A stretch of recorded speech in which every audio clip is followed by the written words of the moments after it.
Hey, this ain't a drill. Only time I'm playing is on the field. And when I'm on the field, no, I got mad skills. And you know we bout to eat this a fast meal. Y'all gotta pay for this heat like a gas bill. We keep on coming back, so yeah, they mad still. Everyone sick, make them pay me some bad bills. Red, white, and blue like Superman, so you know we eating at the Super Bowl. Kill the competition, set up the funeral. Josh Allen catching all the shots you go for. We callin' blitz. Ready to start, we ain't calling no quits. I'm the #1 draft pick. A lot of y'all talk, but I ain't hearing it. Only listen to Keyshawn and talk about the Bills dominating on the field. All our players got them skills. Buffalo gon' make a kill when we talk about the Bills. Dominating on the field, and our players got them skills. Buffalo gon' make a kill. What's going on? Welcome back to another live episode of the Post Podium Podcast, home of the all truth, no sodium takes. I am your co-host Aramis, and I be rushed. No, what's up, y'all? This key 40 of them on to be exact. Ooh, we got to get some focus on you. Nah, don't. We got to get some focus on you. Can you do me a favor? Hit them lights right behind you real quick. Yeah, I can do that. Okay, so here's the deal. We got a thick show lined up for you. My daughter loves to say thick that way. I have no idea why. It just came out of me. It's okay. But I wanted to get to a thought on why I think the Bills. Let me just say it from this perspective. I think there needs to be a conversation had about how improved this offense is, because I think with some of the things that we brought out recently, it does beg for more questioning and more investigation, right? So what I wanted to do is I wanted to kind of go through the rankings of the defensive rankings of all the teams that we're going to face, and just kind of talk about the team and how everything kind of lines up with the scheme.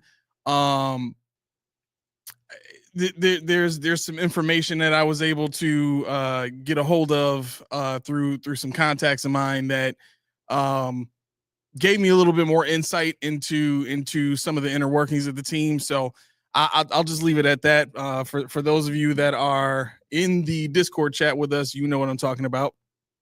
But all that is to say, I do want to just keep doing these types of deep dives where we're really like going into the season with a strong foundation of understanding of how the team should do this season. And I know that a lot of it is not guaranteed, but when you're talking about probabilities and stuff like that, I mean, Vegas makes a living on that stuff. So I think it'll be interesting at the very least to talk about. But before we get to that, I think we'll start off the show the way we always do, with stuff we heard. Okay, I'm glad you did that, because I did have one I wanted to start the show off with, just as usual. When we lose somebody, I like to touch on it just for a moment. Jim Irsay this time, the Colts owner. Just a couple of facts on him. He inherited the team from his dad in 1997. He oversaw the franchise's Super Bowl. Was this 51 victory? No, whatever it is, in 2007. Key deciding maker in hiring Bill Polian and drafting Peyton Manning. He's also known for donating heavily to hospitals in the Indianapolis Zoo, Indiana University, privately funded funerals, and assisting grieving families. He established the Kicking the Stigma Action Fund for mental health awareness, which received $31 million in grants. Irsay did pass away peacefully at home on Wednesday. So I just want to say rest in peace real fast for that one. Okay. Whatever. You got to do this. You got to go to all at the bottom. What is that? Where? All down to the left. Oh, yeah, hit that and just click one of them. That's what I was talking about last time. Okay. Yeah. Now it'll only do from one of them, as opposed to all three of them. Okay. I learned that the hard way last time. Yeah. Roy says those defensive rankings will be based on last season, correct? Wouldn't some of those defenses have maybe improved through free agency in the draft, and maybe not? No. Yeah. So what I'm looking at is a ranking of every defense after the NFL draft, right? So that's after free agency, after the draft. They're doing these rankings based on all of the improvements of all the of every team in the league this year. So and this is going to be from Bleacher Report. So I tend to trust their rankings a little bit more than I trust PFF. I think a lot of people PFF? A lot of people like to dunk on PFF for some reason. I don't think they're that bad, but there's context to everything. So it's tough. Yeah. I just look at the stats. The advanced metrics are good. The rest of it, right.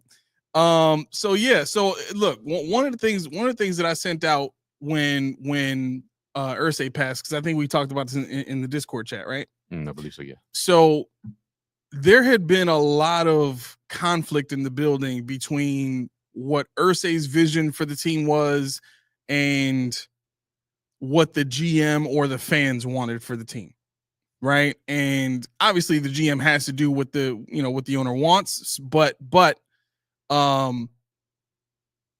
that's a tough spot to be in as a fan base when your owner is running the team in a way that,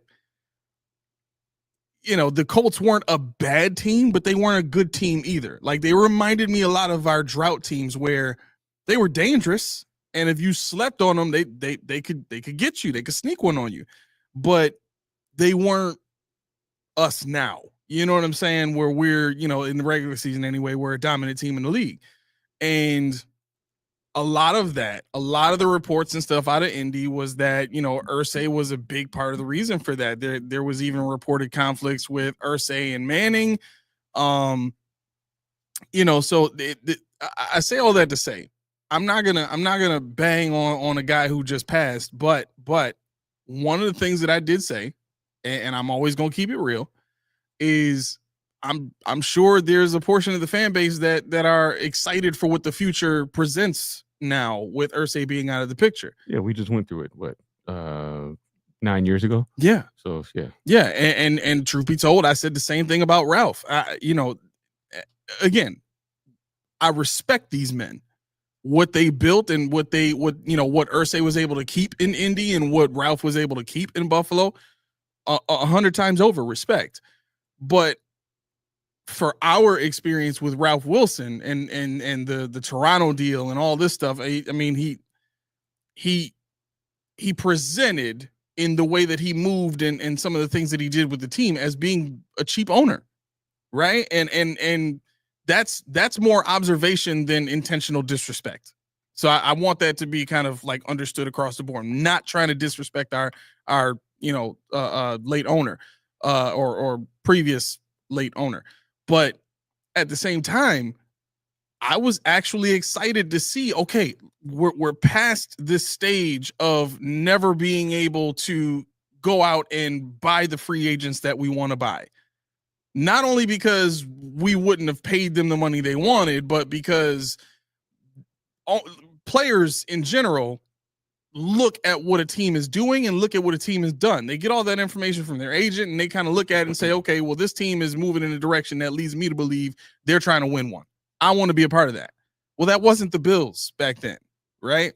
So moving forward to this situation now, I think the relation is very similar. I think there are a large contingent of fans that, while it is saddening the passing of Irsay, there's this rejuvenation of, okay, let's see what a new owner does in, coming in here with some new energy, a new outlook, a new insight to add to this team.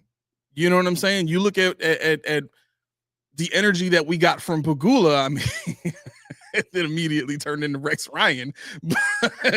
But again, even that was completely different from anything the Buffalo Bills had seen. Getting a head coach like that, you never would have guessed that we would have gotten a guy like that ever until Pagula got here. So there was this door that just kind of opened to all these possibilities. Like, man, if we can get Rex, well, maybe we can get this guy, or maybe we can go and sign that guy. Maybe we can draft these types of players.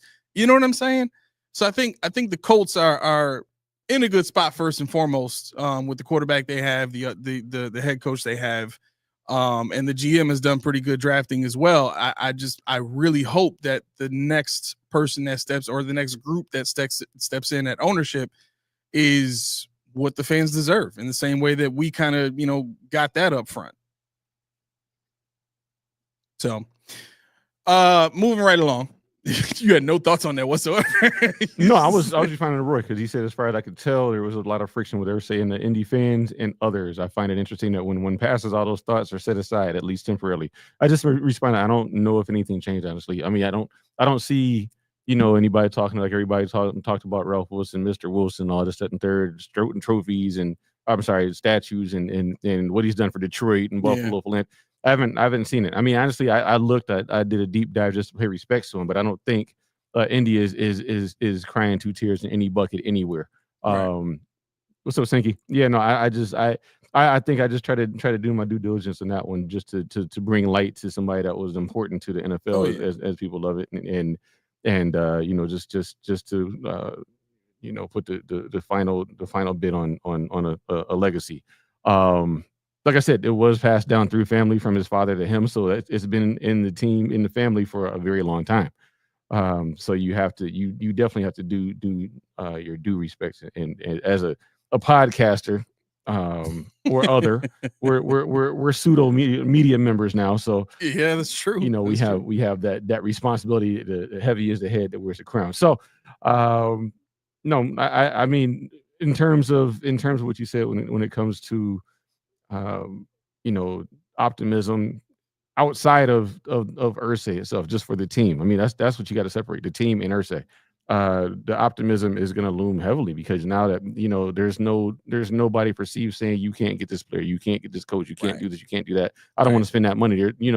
The future is bright, and that's a lot of reasons why people in Buffalo want to get rid of our front office or want to get rid of this person or that person, because they're like, what could be? Right. I'm tired of this. Exactly. But what could possibly happen if we did that? So you got to look at it on both sides of the coin here. It's not an indictment or how people feel about the previous owners, as opposed to the optimism of what could change as you move into the 21st century. I think Irsay was one of the youngest owners at 37 when he inherited the team. Oh wow! I didn't know so that. Yeah, and I mean, you're talking about he's 65 when he passed, and so that's 28 years. Mm-hmm. The team moved from Baltimore back to Indy, and now you're like, okay, what can we do? Yeah, what can we have? What can we see? So I mean, it's a cause for excitement amongst the fan base on a strictly football level. Yeah, I like it. I mean, to Ray's point, I'm gonna keep the same energy regardless of when a person passes. I mean, if I had an issue or something like that with what they did before, I'm not gonna be like, oh, they were such a great. Like, I'm gonna keep the same energy. Like, I didn't like the way that Irsay was kind of like, just my way or the highway type of deal. You know what I'm saying? He knew he wasn't a football guy. He was just the owner of the team. But some of the moves that he forced upon the team was like, well, what are you doing? Especially when you got a guy like Peyton Manning. You know what I'm saying? So all of that kind of stuff is that was in my mind when I thought about what I said, with regard to, hey, like you said, there's new opportunity now. There's new options present, especially when a new owner has to come in and win over the fan base. You know what I'm saying? I think that was a lot of what Pegula had to deal with coming in, is like, I gotta inject some juice into this city because my business has to go over well in this transition from previous ownership to mine. So what's going on, Mark? But all right, what's happening? Zoomer was good. Just Saturday. Wait, what? No. No.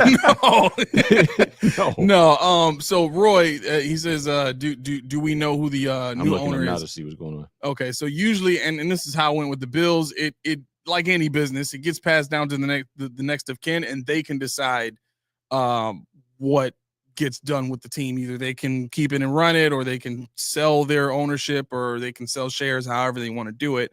But that's usually the transition. But I think Irsay just passing yesterday, right? Wednesday. And yes, Wednesday, you're right. Following death on the 21st.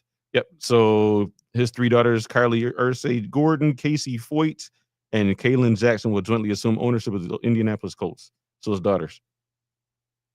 Okay.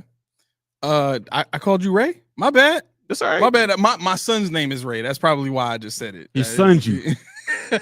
Sunned you. I did sun you. Literally. That's got to be a sibling thing. That's not my name. Damn it. Call me my name. Gotta be. And the funny thing is, Mark had to put some salt in the wounds. Colts have more AFC East championships than the Jets. Yes, that is true. That is actually true, people. If you don't believe it, you're not old enough. Mark said Elon's gonna buy the Colts. Oh. I would love to see that. Oh, that would be one of the most interesting moves in NFL history if that dude buys it. Like, I mean, think about all the stuff he's got access to. Like that stadium, the next stadium they have would be absolutely insane. Yeah. and nobody will be able to afford to get it in there. That's right. But he likes to be different, so maybe he wouldn't like push everything into the taxpayers' hands. Maybe, yeah. I mean, I like people who like to be different. You know what I'm saying? That's one of the reasons why I'm cool with Elon. Mm-hmm. But what up, Beth? Yep, what's going on, Beth? I wanted to get to this comment up here. Oh, so Zoomer, what's going on? Hopefully you got my response in the comments. I did put the email there, so you can email us and get the link for Discord. Yeah, but we'll be wilding in there. We be wilding in there. Yeah, yo. Wilding. Our members be wilding in there. But yeah, so Bleacher Report has been around for a long time, and that was the site that I would go to all the time for my draft stuff. You know what I'm saying? If I wanted to look up players, if I wanted to, look at scouting reports and stuff like that, I'd gone to them for several years, and they've never disappointed me in my personal experience. That's just mine. I've also seen a bunch of other sites, and I think Bleacher Report is one of the better ones. I'm not going to sit here and say they're the best. I'm not going to sit here and say they're the worst either, but just from my personal experience, I do trust them. Yeah, so I'm gonna say you gotta. I mean, when I do my research, you gotta cross-reference everything. Yeah. That's the thing. Like, you can go Bleacher Report, and you can go Pro Football Reference, you go to Pro Football Focus, you gotta know where you can get what from. And that's the thing. You gotta know where you can start and where you can fact check. And that's what I usually do. You go to Twitter or X, and then you get a story that makes no sense. Like, wait, is this right? You gotta go to Google now. Now you got to go to Pro Football Focus. Now you got to go to wherever. So yeah. I mean, if you get somebody that writes articles, those are usually the best. I mean, that's why you hear me talk about Heavy all the time. I don't agree with almost anything they ever say in life, but I start there because they have thought provoking things. I'm like, yeah, that ain't right. That can't be. Yeah. Hold up, my man James. What's going on? Uh-oh. I don't think he know what he did. I don't know. I don't think he understood what he just did. So first and foremost, thank you for this bit of information, because I did not know this, but James Leclerc, hopefully I'm saying that right, says one of the daughters is already integral to the operation. So, I mean, obviously that presents a strong possibility that the daughter is gonna have, the opportunity to step in as the owner if she really wanted to. So, that could go a number of ways too. You know what I'm saying? If it's an emotional thing with her dad, maybe she doesn't want to be around it anymore because it's just too much. It reminds her too much. You know what I'm saying? That could always go a bunch of different ways. But if she's already a part of the organization and the fans are happy with it, I'd love to see it. So Nico says, what's going on, Nico? It says, what are your thoughts on the Hard Knocks situation? We're going to talk about that. We were going to talk about that for sure today. Yeah. So Vu, this how you coming in every time? That's his tagline now. We got to get a sound for you. When that comes in, we got to give you something, because you can't just come in like that on the quiet tip. That's a roar of thunder. Whose ass we on today? Capital. Mm-hmm. We'll see. Right. We'll see. I don't have any particular one I'm gunning for right now, but you never know. It's a long show. It might change. Right. Yeah. Nobody uses Yahoo, but my mom uses Bing. So there's that. I mean, big ups to Mom Dukes for being different. Bing pisses me off. It does. Like, it's the only site that I've ever seen that just, like, when I click on Google, Bing just pops up. It's like, no, use me. I don't want you. I've already said I don't want you 50 million times. I think that's why she used it. She gave up. Like, why you keep knocking on my...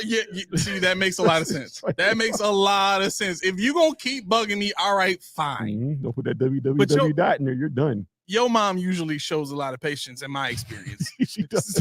She's got a lot of restraint. Yeah, just... all right. Like, you all right? You good over there? Yeah, Bing it is. If you say so. She got an iPhone. Oh my gosh. All right. So where does that leave us with stuff we heard? Do we have anything else? Yeah, I got stuff. So real quick.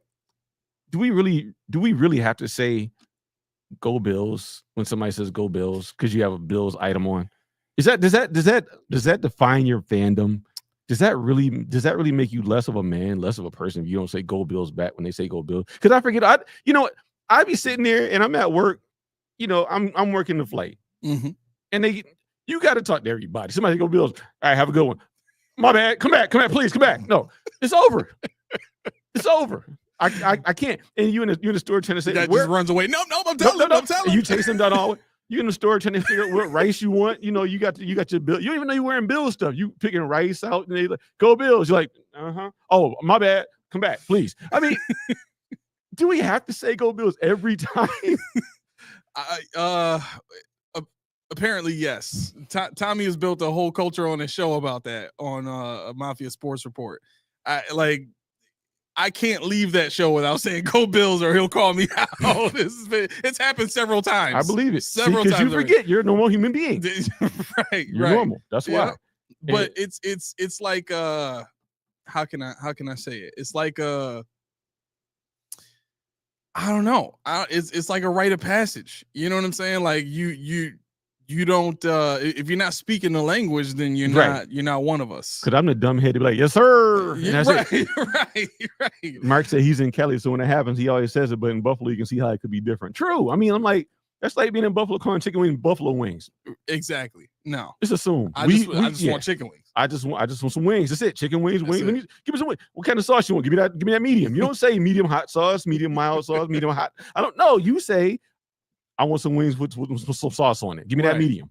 Give me that hot. Either that or we look at the menu. Oh, they got Franks? Okay, it's on. It's on. We good. It's on. How do you prepare your Franks? You put butter in there? You got to I'm not telling y'all the recipe. Y'all not getting the recipe. If y'all not in Buffalo, you don't know it, you're not getting it.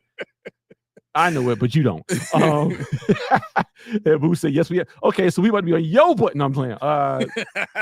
It's been years of pain. Scott Norwood started this bad luck at the end of the game. So is that where that started? I don't think I'm definitely not saying it no more if that's the case. Yeah, I don't think so because this hasn't been around that long.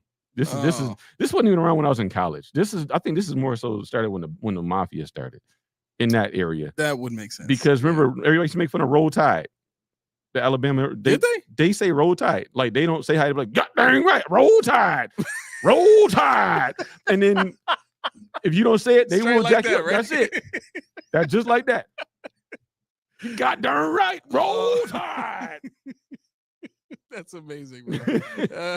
That's really good. But yeah. It is. It's a very good accent. You need to get paid to do that.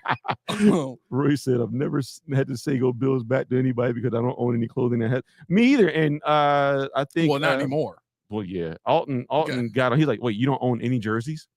No, I don't. I don't own a jersey. Yeah. I own one Bills hat. I mean, it's nothing against the Bills. Well, obviously, I don't have to say it. I shouldn't have to say it, but I don't say go Bills either. So who am I? I'm a closet turncoat trader or something. I don't know. I went through a phase. Oh gosh, this would have been when Junie was like 3 or 4. Remember when I had all those football jerseys all over the place? Yeah. I had like, but they were all my favorite players. Like I had an Ed Reed, I had a Palomalu jersey, I had a Deion Sanders jersey. I had, I just had a bunch of jerseys of players that I liked, right? And I had to stop that because like I everywhere that I would go, like people would be like, oh, so you're a Falcons fan. Oh, so you're a Minnesota fan. Like, no, I just like the player. But you have to like these fan bases now are establishing this culture of perceived loyalty. We'll say it that way. Perceived loyalty to the extent that if you wear another jersey, they're like you wearing gang colors or something like that. You really are. They're like, yo. I think I told you a story, Dorothy, cover your ears. Me and my friend went to a Bills game way back. Not way back when it wasn't that long. It was when Willis McGahee first came back from, that team, black and purple. And he said he's going to stand in the end zone and do whatever. Well, he ran out there and stopped in the end zone and he did what he said he was going to do. But the thing is, my man had on a Ray Lewis jersey. Mm-hmm. He's not a Ravens fan. He's a Bills fan. He's a Raiders fan, really, but he was here for the Bills. But they wouldn't let us in our row until they asked me who I was cheering for.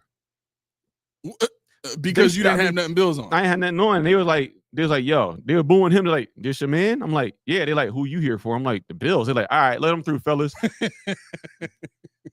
And this is the same game. The first time I saw somebody get socked at, I said, oh, they ain't playing. They for real.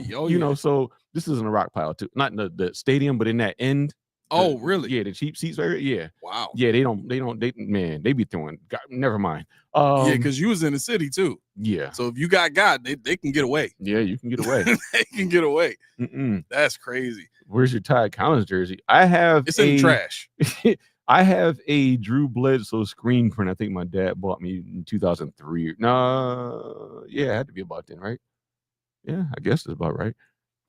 But that's about as far as I'll go with Bills. I mean, I do want a Keon Coleman because I think that 0 was sick. I want a Hairston, but I won't wear it because I'm 6'6", 280. I can't get away with wearing a cornerback that's 6 feet, 175 pounds. I can't do it. Yeah. I mean, that was my basketball number 31. So I was like, ooh, but then they gave it to the smallest guy on the team. No disrespect, Max, but I look weird with a cornerback jersey on. I would. So what I did was, because my mom one Christmas bought the whole family Bills jerseys, and she asked me what player I like, and I knew, the only player that Junie liked was Stephon Diggs. Mm-hmm.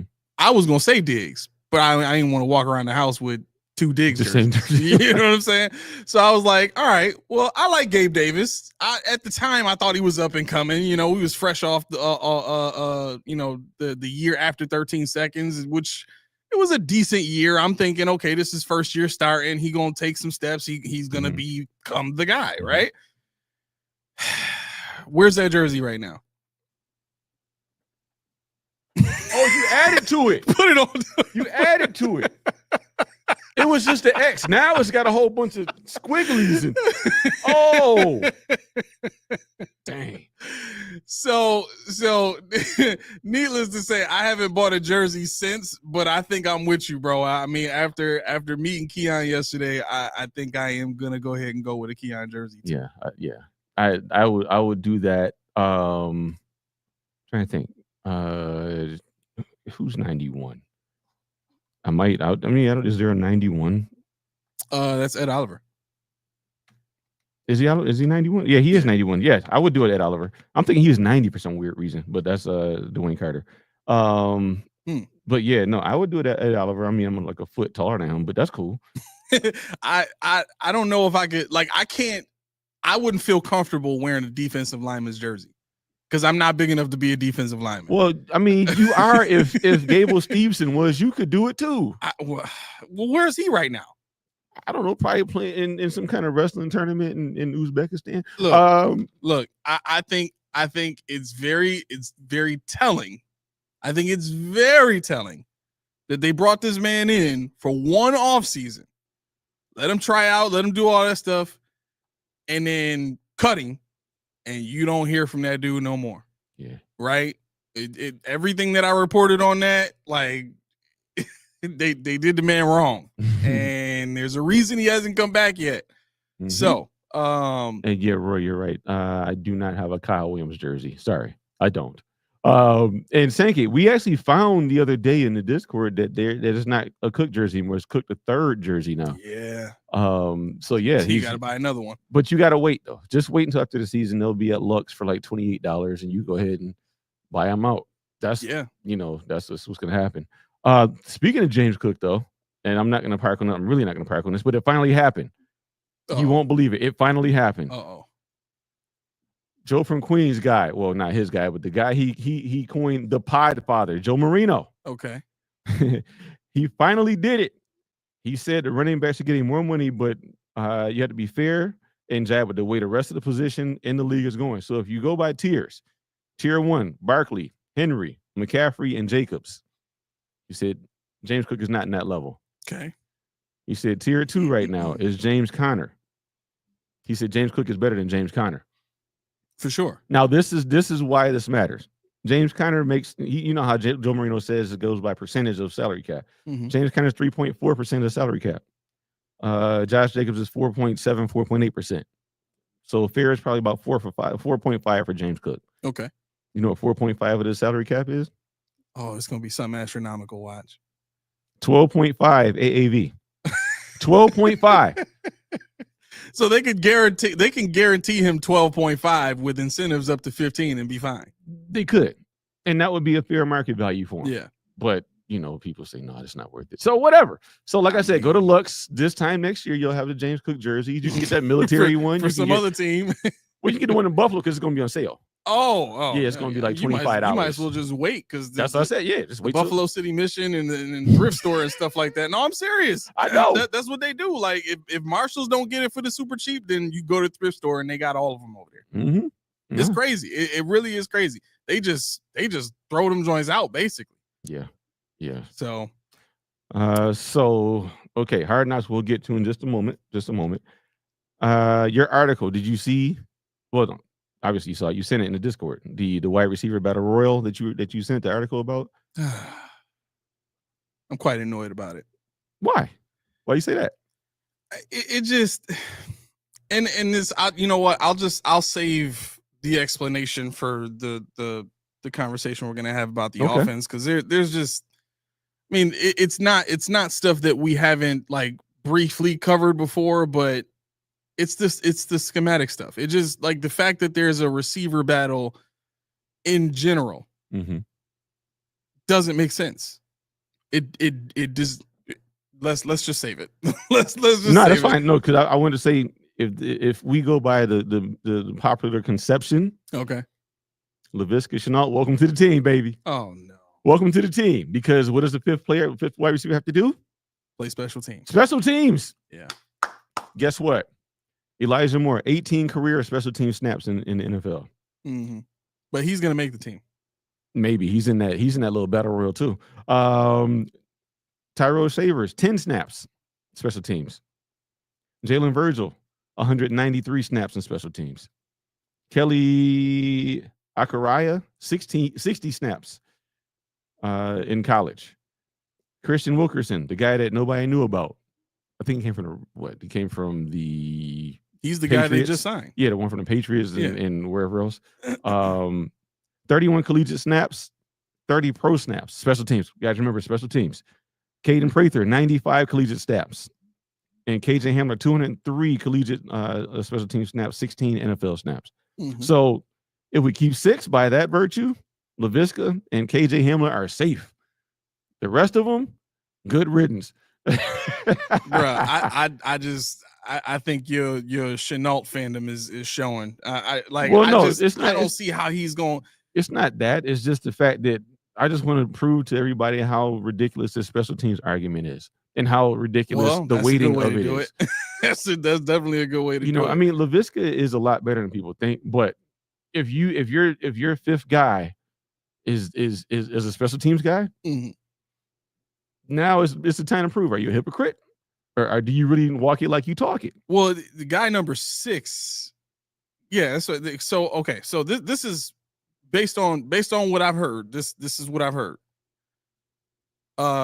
You got Palmer, Moore, Shakir, Samuel, and Coleman making the roster. That's your top 5, right? Okay, you said Palmer, Shakir, Coleman, Samuel. Who was the fifth? Moore.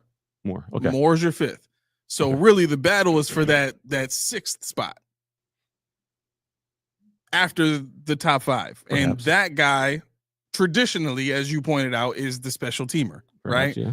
So really, the battle is going to be between, like, and in my mind, this is the most realistic battle to look forward to, is Caden Prather against Laviska Shenault and KJ Hamler.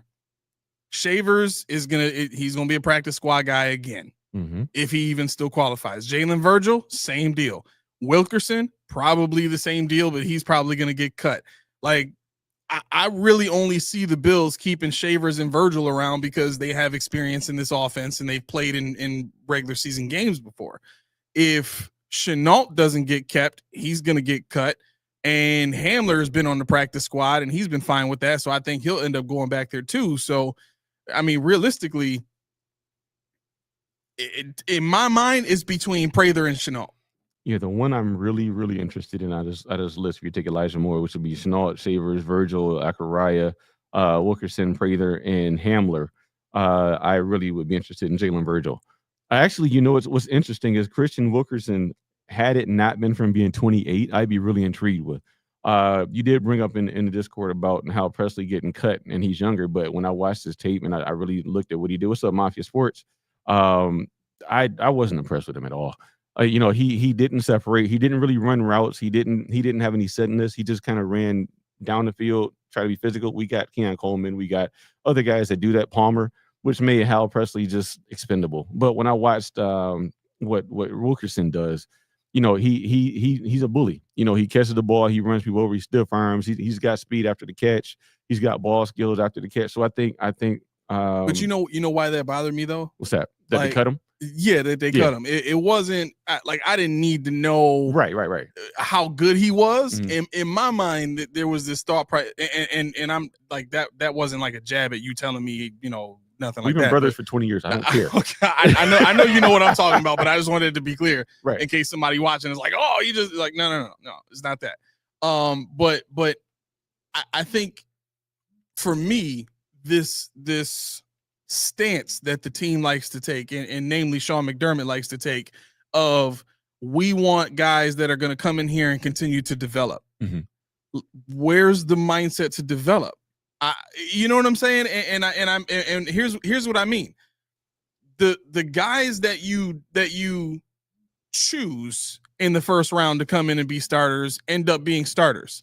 So they're basically given the job. They don't necessarily earn it per se. You just, if you lose your job as a first round pick in a position that the team knows they need you at, and you know you're needed at, you got to be Kyer Elam bad. Mhm. You know what I'm saying? You get like if they got to put gloves on you, like it's over. You're the 6th round pick is going to get your job. Right. But for Hairston coming in, Hairston's going to get the job. Let's not, unless Hairston comes in and he's just brain rotting all over the place and he can't keep up with the scheme and he can't remember plays and stuff like that. I can't see him not getting the job with his athletic ability. You know what I'm saying? He's just not going to get beat. So like that, you know, he's not going to get beat like, you know, so many times that it's just egregious. Mhm. But I'm saying all that to say, if the mindset was to bring guys in and develop them, how you going to bring in a 28-year-old and develop him? He's already set in his ways. You know what I'm saying? And not that a player is not coachable at any age, but the idea of bringing in young guys and developing them is to bring guys in and build them up in your system to a point where they can service your system and your team better every year, right? If you have a system that makes a player better, then you shouldn't have any issue getting young guys, whether they can run or not. We'll teach them how to run. Mhm. You know what I'm saying? Like that's the contradiction to me, is you cut this young player because he's not as skilled as a 28-year-old player, when you're not even going to keep the 28-year-old player anyway. Right. You know what I'm saying? So where's the harm in bringing this young dude in and seeing if he can learn and develop faster than this 28-year-old would in your system that's supposed to be designed to help these players be better than they would at an average pace? I think you are where I was a couple years ago. Okay. I've given up on the development. I've given up on it, you know, and that I've already been scoring. That's made me mad and it's hurting me. And I mean, I was like, all right, McDermott, fine. You know, he's doing stuff. All right, cool. We got what the hell is going on? Why are we getting these old people? Why is this guy here? What are you getting rid of all the young? Right. We got rid of Sammy Watkins, Ron Darby, Nigel Bradham, Wyatt Teller. I'm like, what are we doing? Yeah. So I'm like, oh, you're okay. Well, this is what we're doing. So I was still raging against the machine. I'm like, the draft's coming. We gonna do it. We didn't do it. I'm like, okay, never mind. It wasn't until they signed Josh Allen to that mega deal that it really hurt, because we had no money at that point.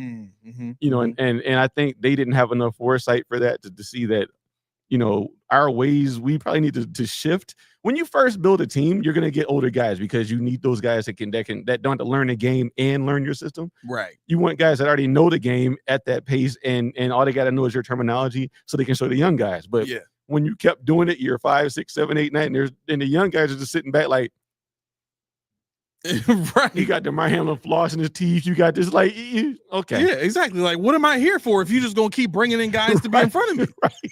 You know, like that's the dumbest thing to me. Like that. I'm really trying to avoid transitioning all this into the offense conversation, but no, you don't have to do that. Or I mean, we can go where we want because I mean, I just brought it up because you sent the article and I did a deep dive on all of them. So that will fit into it. Yeah. So we can do that. Yeah. No. So my thing is, you're paying 3 players. You're paying Palmer 12. You're paying Samuel 8. That's $20 million right there. And then you look at the 1-year deal that you did with Elijah Moore. That's $25 million in 3 players, right? Who do you have after that? You got Shakir making what, 10?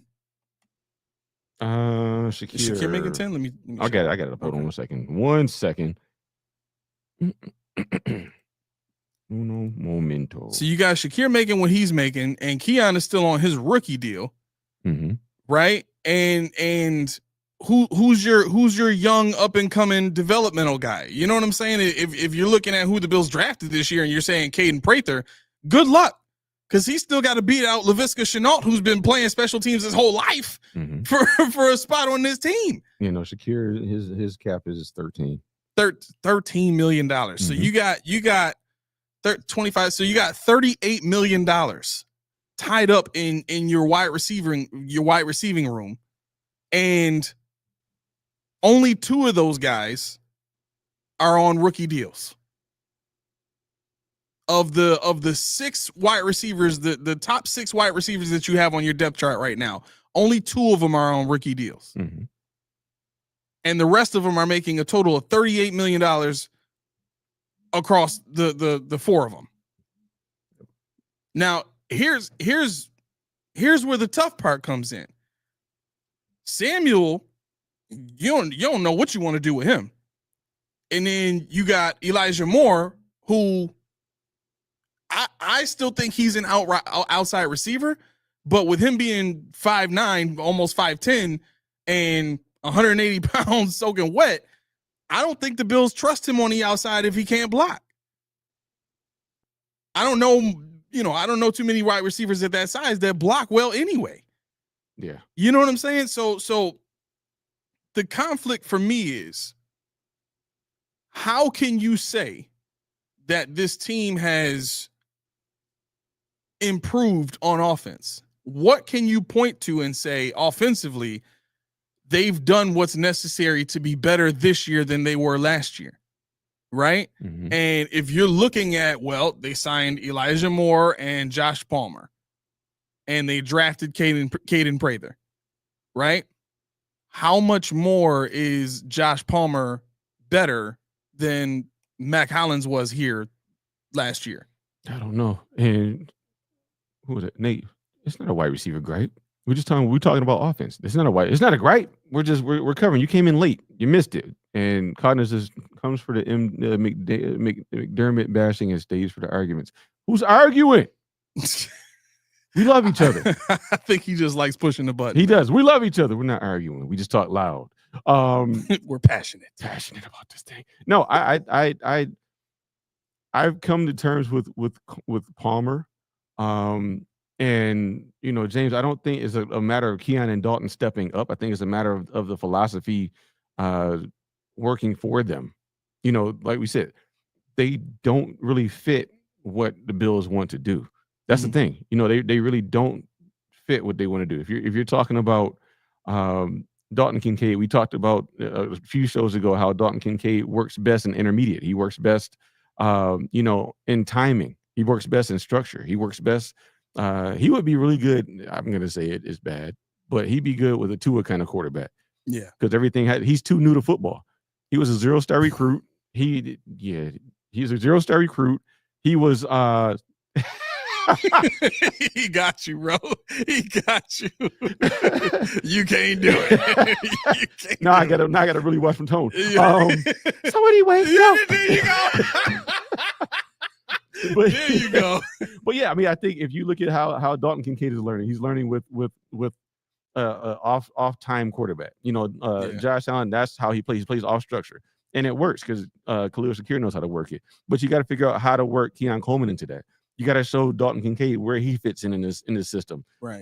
Because he's one of those deals like when you see bad dancers are like 1, 2, 3, 5, 6, 7. No, that's how Dalton Kincaid plays football because he doesn't feel it yet. Yeah. He's talented, but you got to get it so he feels it and he doesn't think it. Yep. And stop with this blocking crap because he's not going to block. He's a receiver. Right. And Keon Coleman, we've said this all the time. Keon Coleman is a slot guy.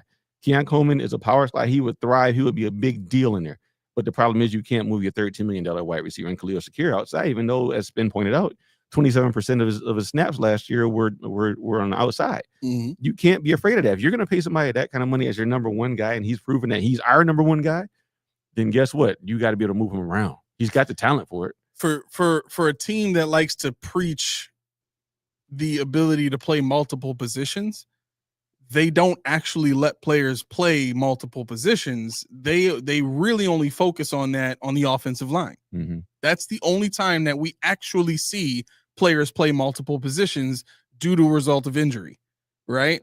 We don't see safeties going and filling in at nickel corner if Taron Johnson gets hurt. We don't see that. They have a backup nickel corner. We don't see tight ends going and lining up out wide and playing wide receiver for a few snaps. We don't see stuff like that. We don't see running backs going out and getting real looks at wide receiver. Like James Cook came into the league with this backstory of look at him running routes like a receiver, and he's pretty much a wide receiver at his size and speed, and look at his hands and all this stuff. Every route he's run has been mostly backfield. Like 95% of the time it's been running his routes out of the backfield. They don't line him up at wide receiver. They did his rookie year a couple of times when they put him on the field with Singletary, but no, they right. don't. But they didn't target him at that position. Right. You know what I'm saying? And that's the part that's like, yo, it's the contradictions. And I guess in a sense that is story B to story A covering what we're talking about in terms of has the offense really improved? Is if you're still having the biggest ailment of your offense be all the contradictions, how can you improve on a contradiction? You know what I'm saying? You're just what they're doing is they're filling positions of need on the offense with players that they love. And whether or not all of this works in sync in a perfect way really doesn't matter to them. They believe they can get players to do what they need to do when they need them to do it, and it's going to be fine. Why? Because they got Josh Allen at the helm running the whole deal.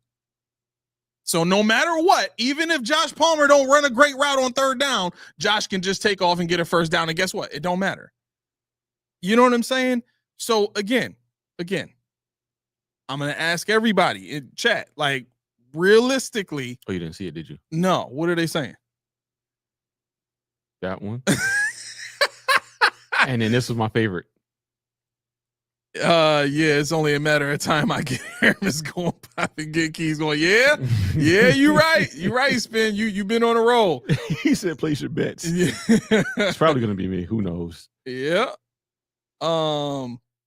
Nate Dogg, what's going on? I don't know what that was in reference to. Who feels it? Oh, because I said Kincaid doesn't feel it yet. So he doesn't feel it. Yeah, he gets it, but he's still thinking it. Right. Roy said, "Oh, Nate Dogg, yeah, you got to regulate." You got to regulate. So here's where I'm really trying to get to. It's not just a wide receiver conversation. It's not just an offensive line conversation. It's not just a tight end conversation. Let's look at the defenses that this offense has to go against this year, because one of the things, Key, that you brought out is after every season that this team has gone 13-3, the following season they go, what was it? I think you said it was 11-6. Yeah, I think 11-6, I believe. Right. Mm-hmm. And so what we have to guard against now, or the reason that you want to make sure that you're improving your team every year, no matter what, is to avoid what the Buffalo Bills are about to go through. Okay. So let me just line this up before we get into these defenses. So the concern is the team that we saw last year going into this year with the schedule that everybody is saying is super easy and super beneficial to the Bills, and they should get the number 1 seed. All these different positive things about what this schedule is going to do for the team, right? Well, guess what? Everybody was saying just about the same stuff in 2020 when we were coming off our AFC Championship appearance there. And we went into 2021 for the first time, national media talking about the Bills are a favorite to win the Super Bowl. That was the first time we had heard that in 30 years. You know what I'm saying? And it felt great, but what did we end up seeing? The team didn't do as well that year as they did the year before in terms of offensive performance, in terms of the points they scored. Actually, the points might have been very similar because I remember going through the stats.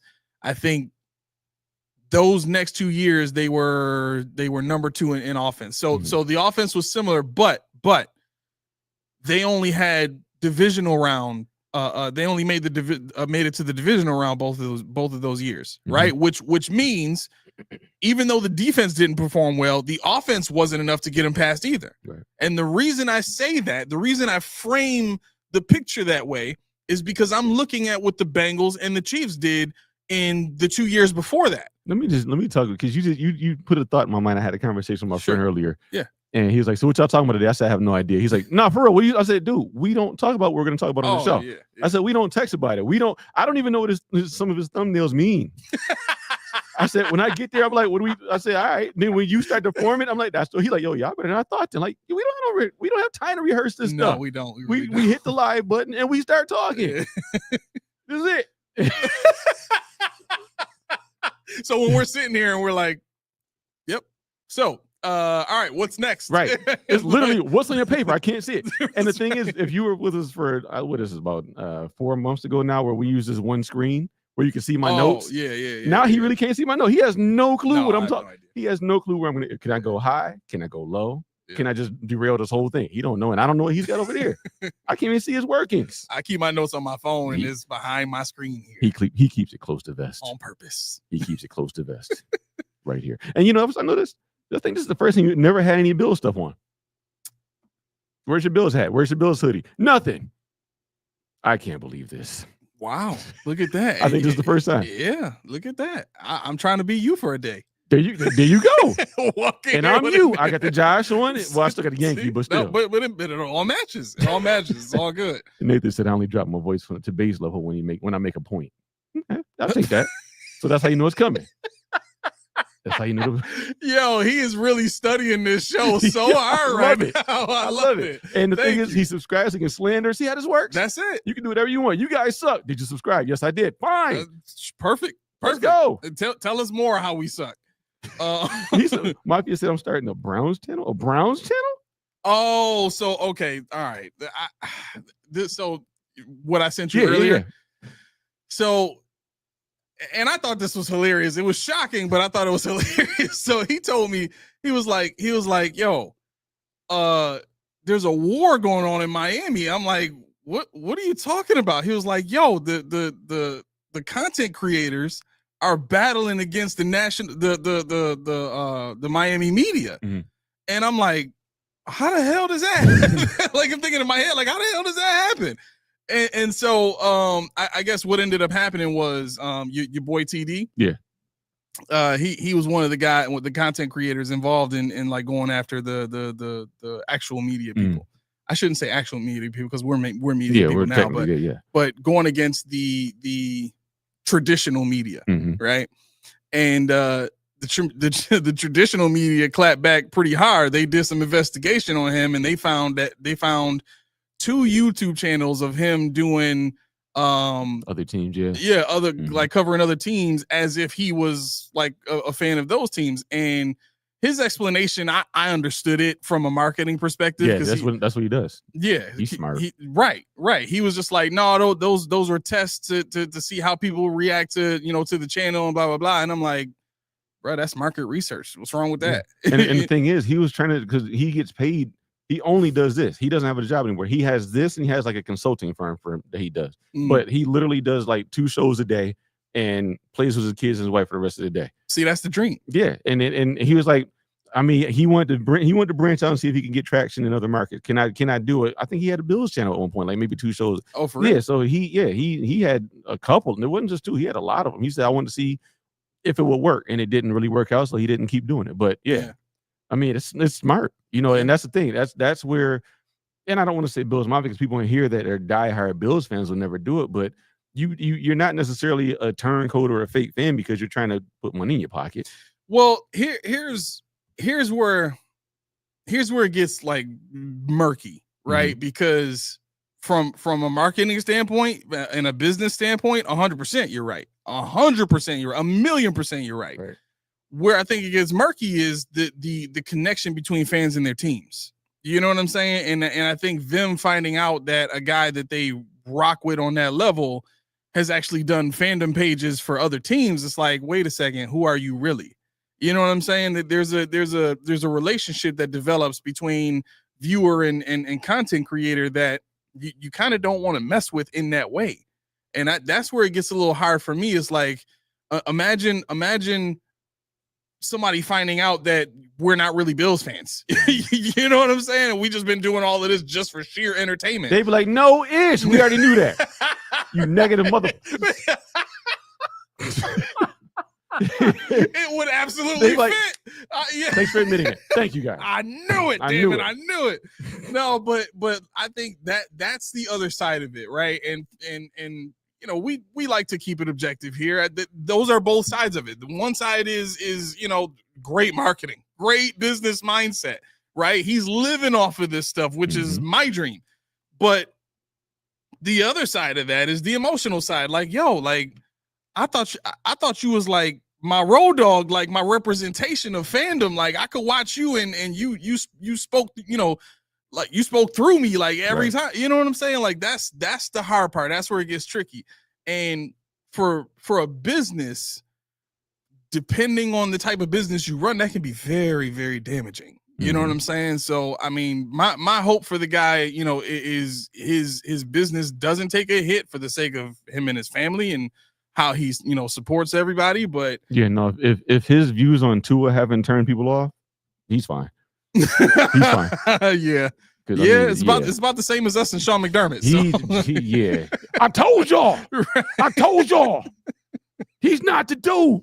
Like, okay, DD, I got you. DD. You wasn't listening. You wasn't listening enough. Y'all don't. When y'all gonna listen to me? I told you. Yeah. Yeah, he's a fanatic. He really is. And that's the thing. See, I think that's the weird component because not you guys. I mean, I know you guys give us grief about being negative and stuff like that, and I feel the love in there too. So it's not you guys who keep showing up, but when you got somebody like TD who is a Fins fanatic, but he's negative about so many things, and I told you this is going to happen, and watch, we're going to fall apart. And he still gets views, and he still has people following. Some people talk mess about him, but whatever. But the thing is, with Nate said, solid TD impression. Thank you. Oh yeah, this actually came from Heel Turn merch. He made the shirt. So yes, he did. So he's not in here yet, or maybe not during a live recording, but check him out. He has put his site in here at times. So if need be, I'll try to find it and get it to you, or A may have it somewhere. It's in our Discord chat. There you go. It's in the Discord chat. So I will try to do y'all one better and get it to you somehow or other. But yeah, no, I think that's the divide between Bills Mafia and bigger market teams. You can be a fanatic and still be objective and still be, tell how you really feel. Because he gets excited about when they sign Bradley Chubb. And that's where I found it, because my friend, he texted me, he was like, he texted me and he said, you got to watch this dude. This dude is, you'll like him. And I'm like, man, whatever. And then he's like, Super Bowl. Bradley Chubb, we got Chubb. Super Bowl. And I'm like, shut up, dude. And then I'm like, maybe I'll go back and watch it. And now I'm watching it. And honestly, that was one of the inspirations for me to want to do this show with you, is because I was like, if he can do it, I know I can do this. Oh, damn. Damn. Well, not you. What I'm saying, I know. Even if you were talking about TD, like, damn, if he could do it, no, I'm just kidding. If he could do it, I know I could, because when you don't do this stuff, and if y'all watch the first show, I didn't know how to use a mic, so it was overwhelming. When I first started. I mean, I don't want to tell everybody to check out our first episode, No, do but it. it's pretty interesting. And the It's funny pretty thing is, we didn't even post it like when we posted it like weeks after we recorded. So I don't even know which one is really the first one. No, so the first one that's up there. Oh, you talking about the practice episodes we did? So they were practice? Yeah. I thought that was the real deal. No, the first two that we did were practice. The third one, so the way we were doing it before is we would record the shows. Yeah. And then I would have to take the shows home, do all the editing and cut out the mistakes and stuff like that and put it all together. The whole process would take me about 3 hours. And I didn't have that much time after every episode. So we eventually found out that we could stream and all that kind of stuff, and here we are. But like that first episode, like you will see a lot of growth. Yeah. You'll see a lot of growth. Yeah. But okay, so I let's get to a few comments real quick, and then I want to get to this list because I found something that I think everybody will love. Okay. Steve says, correction, TD has 3 to 4 shows and tapes multiple times. He started those channels to test before starting a network, which he has done with AFC Roundtable, Fourth, and Dolphins Collective, Bleacher Report. Yeah, I mean, he's all over the place. Yeah, he's getting it done. He's getting it done. You know what I'm saying? The name of the game is to be able to do something you're passionate about and make money while doing it to support your family. That's what he's doing. I mean, honestly, you know, when I talk about this, you know, I thought TD was funny. He was captivating. He kept you there. But then, you know, there was another guy, a Bills guy, who shows up in our comments every once in a while. And the funny thing about it was, you know, I remember like, yo, this dude he's got charisma, he's got personality, he makes me laugh. I gotta go back and watch. You talking about Rico? We talking about Rico. And sounds so, like Rico. But the funny thing is, I'll tell this is me being me. I mean, me and Rico are about the same age. Yes, Rico, you're like a months younger than me, but whatever. He looks like he's years younger than us. He does. It's that crazy. Canada air. That's no stress in Canada. It's got to be. But no, you know, it's funny because I remember one day I sent something on Twitter to him, and we didn't talk. We didn't know. You know, I didn't know. And I was having a couple dad pops, and I said, you know what, F it, I'm going for this. Yo, do me a favor, just check this show out. You know, you ain't got to subscribe, you ain't got to like it. Just tell me what you think of it. He's like, okay, what's the name of the show? I told him. He's like, wait, that's you? I said, yeah. He's like, I've been watching y'all for a minute. I commented. I was like, for real? That gave me so much juice, dude. Like, I wanted to do a show that night, and it's like 3 a.m. I was like, we got to get back in the studio now. And then, you know, then he invited us on the show, and we got people like Laura and the rest of the guys that came over from there, and not came over, but found us there, and the rest to follow. So, I mean, it's funny how you build a network without even knowing you're building it. You just keep doing what you do as fun. You enjoy what you're doing, and you don't get overwhelmed. You don't get scared. You just do it. Yep. Because I was worried. I thought, you know, when we first did it, if I would have got some of these comments in the first show, I'd have never came back. You guys are trash. And I'm like, yo, okay, I can't do this. It's too much. We had 17 subs and 8 of them telling us we suck. I'm like, nah, I can't do this no more. This ratio ain't working out for me. I'm sorry. I gotta go. Ain't math, and I gotta go to sleep, man. But yeah, I'm sorry. I ain't want to comment. I just had a family moment there. What you got? No, I'm with it. I like the what are those called? The genuine what is it called? The retrospective moments. Retrospective, yes, yes, indeed. So I want to get to this comment my from. bad. No, you good. We're Albert. What's going on, man? Welcome to the show. He says our offense in the scheme Josh wants to run is only missing a speedster. Isaiah Bond get uncharged, then our offense will be. I like that term, uncharged. Then our offense will be legit. Plus contract year Cook will be scary. Yeah, I mean, we hope that's the case. We hope that the Bills give Cook the opportunity to be scary. Yeah. But I mean, look, I only have one issue with this. Sure. And it's not an Albert. I like this. I like where this goes. If you watch this and it's your first comment, but you watch this, if you're a first time, long time, as they say on the radio, you'll know that Isaiah Bond was somebody I like. But now I'm thinking about it. Where would he fit? You just signed Josh Palmer to $12 million. You just gave Khalil Shakir $13 million plus. You got Keon Coleman as your second round draft pick last year. What are you going to do? You know, and they've proven that they don't really have the ambiguity to move people around and get creative and you know, maybe Kincaid. So I would not yell at you or anything for anybody suggesting an uncharged Isaiah Bond. But I'm curious as to where they would actually fit him in. So one of the things that I did get some confirmation on is the system the Bills run is heavily modeled after what we saw Sean Payton do in New Orleans, right? And I think in that model is it's built on a lot of efficiency. You know what I'm saying? Mm-hmm. And the other I should say the other percentage of plays called were low percentage, but at the same time low risk plays, right? If they went deep, it was always to the boundary where there wasn't a lot of risk of interception or something like that. They really never ran a lot of deep posts or anything like that. You know what I'm saying? If they did take shots, it was always boundary or nothing, and it was always to Mike Thomas. Right. You know what I'm saying? He was bigger than everybody else. So if he couldn't go up and get it, nobody was getting it. So, okay, cool. But all of that is to say, the deep ball was not really a big feature in that offense to begin with. Right. Part of it was because Drew Brees wasn't wasn't that great of a deep ball thrower. He didn't have the arm for it. But the other part of it wasn't efficient in the way that Sean Payton liked to run his offense. So that almost completely eliminates a guy like Isaiah Bond from having the impact that a guy like that can have on an offense, right? And I think all of that explains the wide receiver room. Mm-hmm. You want to get a bunch of guys that can separate. And really, realistically, this is going back to the reason that we went and got Stephon Diggs when we had John Brown and we brought Cole Beasley in. They want guys that can separate. Yep. They want that space so that Josh can fire it in there and those guys get run after catch. Now, here's the funny part about that. When they made these moves at the time, we thought, oh, Daboll knows what he's doing, right?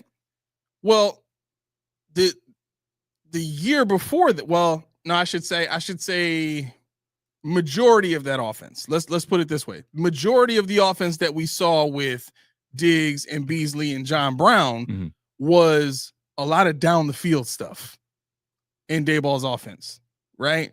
And what I didn't realize at the time that I realize now is this idea of receivers getting separation for the sake of the quarterback is more of a Sean McDermott thing, because now we're back to it again, right? This is something we saw with Daboll. Then that kind of changed the more that Josh wanted to go down the field to Diggs and Josh wanted to sling the ball everywhere and all that kind of stuff. And Daboll had established that his offense worked in the NFL. And Sean couldn't argue with that at that point. Like, they're second in the league in points and fourth in the league in yards and all that kind of stuff. Like 2021, they were second in yards and points. Right. So Sean couldn't really argue with that. Now Sean goes out and gets a real offensive coordinator that is willing to come in and do exactly what he's told to do. And here we are again, back at wide receivers that can get separation. You know what I'm saying? Whereas before it was, well, we need Gabe Davis out there. We need a guy that can, big body guy that can block and make plays. And then after that it was, well, we need guys in the seam. We want to run this 12 formation and all that. You know what I'm saying? Now we're back to separation receivers. Yeah. And the thing is, the funny thing about this is you have the separation guy in Khalil Shakir. The whole time. He was the second highest separation rate in the league amongst qualified wide receivers. So if you want somebody to do what we think they're asking to do, not him, but asking a wide receiver 1 or 2 to do, Khalil Shakir should be out there. Why would you not put him on the boundary? Because if you want to get an Isaiah Bond or something like that, he's a slot guy. He is a slot guy. Keon Coleman is a slot guy. So now we're looking at rigidity. We're looking at rigidity, rather. We're looking at the unwillingness to move him out. I mean, he's working with Eric Moles. How many times did Eric Moles line up in the slot? Eric Moles is out there. Eric Moles is somebody that has to tell Khalil Shakir, we ain't working out today, dude. You doing too much. Chill out. We saw it on Embedded. We saw it. So, he wants to work. He'll do anything you ask him to do, and he'll do it for a cheaper price. Mm-hmm. Gold mine. Use him. Nate Hackett would tell you what to do with him. Run him until he pukes. So I mean, I think what we need to do is go back and think about. And this is not a bashing session. I don't think I sound like one, but you go back and think about what you're doing with your wide receivers. Keon Coleman is like I said, is your Robin. If he's watching it, I don't think he would be mad if I called him that right now. Right. Khalil Shakir is your Batman. Those are your two. Now you need to find another guy to complement them and what they do best, and that's for you to figure out what they do best, or who will come in and help them out the most, whether it's Josh Palmer or other. I don't like the idea of a take the top off the defense guy, because everybody assumes that to be just speed. Yeah. In which case, Josh Allen doesn't throw a good deep ball. Joe Marino said so. If you don't trust me, he doesn't throw an accurate deep ball. Mm-hmm. This is not me saying it. This is not me. You want to rip the shirt off my chest? No, the stats will tell you that. Stats will tell you that, and we know. We know. And I know somebody's gonna say, "Well, are you at the farther from the line you get, the less there's a chance of completion." We get that, but there's a reason why him and Kincaid never connected. That happened over and over again. There's a reason why, if you watch there, this is what I want you to do. There's a Deion Dawkins versus Jared Verse video on YouTube, and you'll see a lot of off kilter throws, a lot of off target throws from Josh Allen. There's some, obviously there's good ones, but that Rams game, he was off. He was playing, and a lot of them were not throws that he usually tries. So you need to figure out what he does best. After 8 years, 7 years, whatever it's been, you need to figure out what Khalil Shakir can do to help Josh Allen be more comfortable. You need to figure out what Khalil Shakir can do to get you more talent on the field at any given time, because him being in the slot handcuffs a lot of stuff, because the slot guy is not usually your premier wide receiver, and they obviously think that's their guy. Yeah. Sinke says Keon is more like Alfred in the Batman Robin thing. Roy said, who's Joker? Look, Nikola Jokic. But yeah. At the end of the day, here's what it comes down to. Bond, Elijah Moore, whoever you want to put into this offensive system, the idea is the route concepts need to be designed to such an extent that they create openings, they create designed openings that work consistently, regardless of who the open receiver is supposed to be on that play, right? And one of the things that we saw become an issue with Ken Dorsey is his route concepts were terrible. Mm-hmm. I mean, at times he would have 3 receivers on one side of the field running to just about the same spot. Place, yep. And that's a major problem. But the hard part is if you design an offense that way, you have to make sure that you have the players to execute it the right way. Mm-hmm. And look, for anybody who is looking at Keon with a side eye, anybody that's looking at Josh Palmer with a side eye, you got to do your deep dives on these guys. You got to go back and you got to watch the tape and you got to see what they can really do. And I'm talking about college all the way up to the pros. Absolutely. You know what I'm saying? Mm-hmm. Because everything in football is situational. It is the number one situational sport in the world, right? And so what does that mean? What that means is you have to consider the offense that the player was playing in, the role on the team that they had. Were they a leader? Were they the best player? Were they, did they have an issue with the coach? Did the coach depend on them? All that stuff factors into their performance. It factors into their what they're able to do on the field. So it's not as cut and clean as this guy strictly belongs in the slot or this guy, but especially with this idea of everybody eats. If it's truly everybody eats, here's another contradiction. If it's truly everybody eats, then everybody should be running every route. It shouldn't be relegated to Shakir primarily in the slot. Yeah. He should be outside running goals and running stopping goals and running, some of the stuff that Keon runs. And Palmer should come in and he should be, running some of the routes that Kincaid runs. And Kincaid should be split out wide and running some of the stuff that Mac Hollins was running. You know what I'm saying? And Nathan said you should trademark number one situational sport in the world. I did want to scroll, so I wanted to get to it before. I think I'm gonna do that. Before we, you should. Albert Scott, this is a crazy hypothetical question, which is not crazy though. Joe Brady being the number one offensive coordinator looking for a head coaching job, who do you think could replace him? Be crazy if you get Mike McDaniel. Okay, I thought about this and I said, you know what, that would be exciting but it would never happen. You know, his personality, as goofy and weird as he is, it would make the Bills too much of a spectacle. It would make, you know, it would put too many spotlights on the team. A head coach from a division rival coming into Buffalo to be the offensive coordinator against his former team, and the quarterback that he knows, like that he built. His quarterback is like Voltron to him. You know, he knows how to work it, because without McDaniels, Tua don't work. Right. So, matter of fact, it's like Crane from the Turtles. Remember him? There you go. That's Crane, much better. Crane is much better. Yes. I was going to say because he put them together, but no, Crane was just excellent. He was just the brain. He's the brain in his chest. Yeah. But no, I think I would love to see, you know, a innovative offensive coordinator come in with the ability to do what he wants to do too. You got to remember, there's two parts to it. Can he do it? And do they have faith in him to do it? Yeah. That's the gotcha. So that's not a crazy hypothetical question. That would make me excited, but it's not going to happen. No, you got to keep in mind, Sean is very reactive to his experiences. Not in the moment, but after the season, he's always very reactive to his experiences. And what he experienced defensively in the AFC Championship game, he never wants to deal with again. Hence, all the focus on defense this season, right? If you look at what happened with Brian Daboll, that scarred him.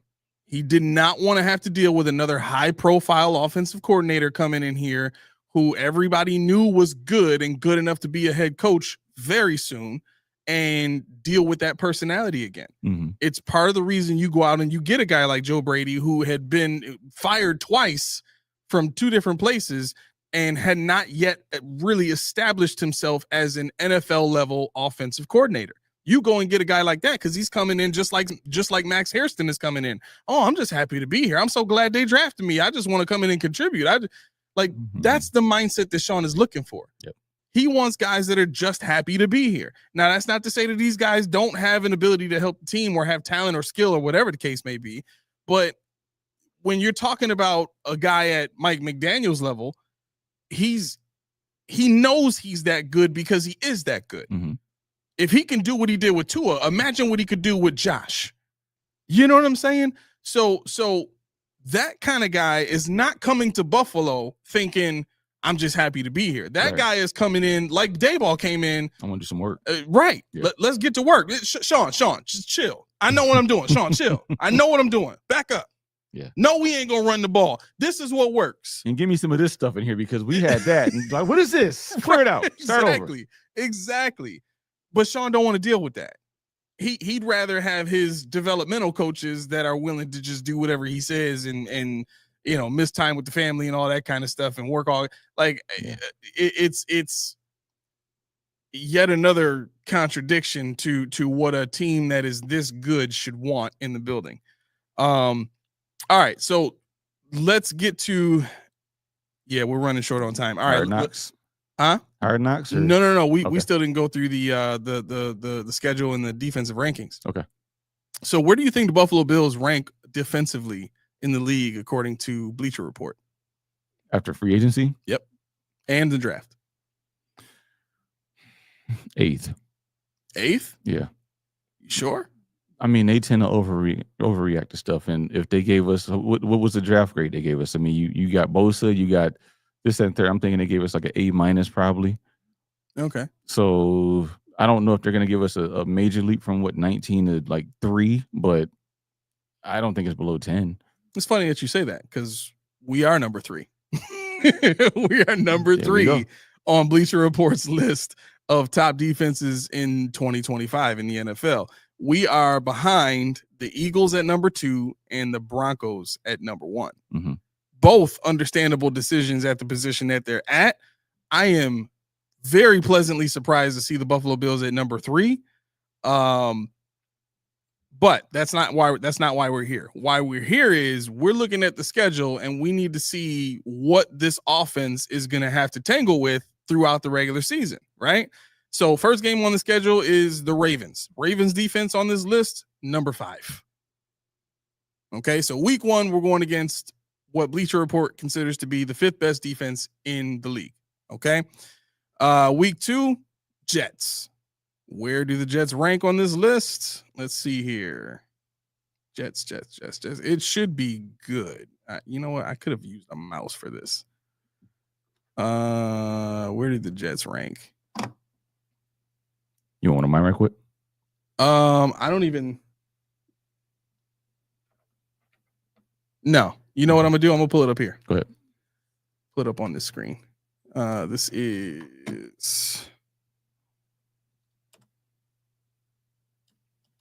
And just so you guys know, we're not ignoring your comments. It's just I just can't see them anymore because we're using the screen for something else. And I guess I'm making a point because my voice did feel like a little deep there. All right, here we go. All right, so yeah, this is much faster. Thank you. All right, you're welcome. I didn't do anything, but cool.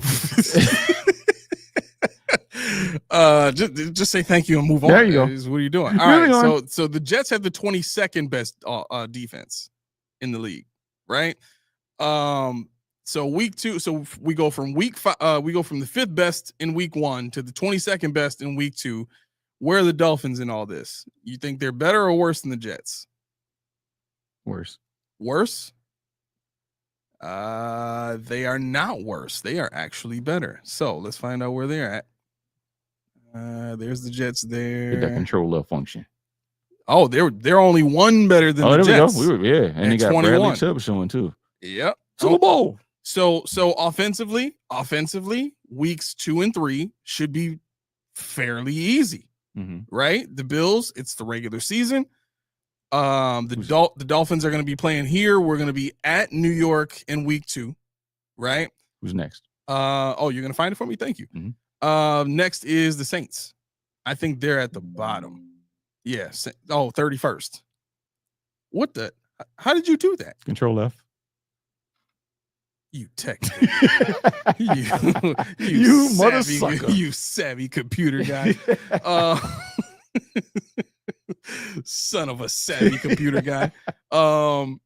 Yeah. So Saints are 31st, right? And that's week 4, right? And that's here at home. So again, easy game.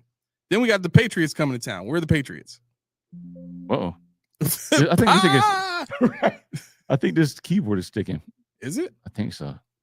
Punch it. Oh, it is sticking. Yeah, you might need a battery. Okay. So if you just right there. Boom. Uh-oh. It's crapping out. Here, you want mine? Just take mine for now. Okay. All right, cool. Yeah. Bye. Right. Okay, it's the 25th. 25th. All right. So we got that's what, week 5, week 6? Is that week 6? No, that's week 5. Yep. Week 5 Patriots at home, 25th best defense in the Patriots. Then we got the Falcons. 28th, right? 28th best defense according to Bleacher Report. Panthers, I think, are last. They are last. They're 32nd in the league. Man, so they started off with the caption. Right. That's terrible. We play one top 5 defense in the first 6 weeks. And then we have the Chiefs. Where are the Chiefs on defense? Down. Come on. You gotta count. You gotta scroll through. There we go.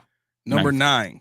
Okay, so this is the second time in the season that we will have played a top 10 defense in the Chiefs. That game is here in Buffalo. We always beat the Chiefs in the regular season. So that's going to be a win in my mind, right? We got the Dolphins again. They're 21. Where are the Bucks? The Bucks are coming here. 18. They're 18. Again, bottom half of the league, right? Texans, if I'm not mistaken, are number 4 behind us. Yep. Texans are number 4 behind us. So that is top 10 defense number 3 for the season. Okay. Where are the Steelers? 13. All right. Top half of the league, just outside the top 10. Their secondary is still iffy to me. Very shaky. I think the Bills should have a pretty easy time passing on that secondary. They might not even need to, but we'll see. But anyway, still not a top 10 defense, so they don't count. Where are the Bengals? They got to be way worse. 24th. They're 24th. Okay, so 24th for the Bengals. Again, that game is here.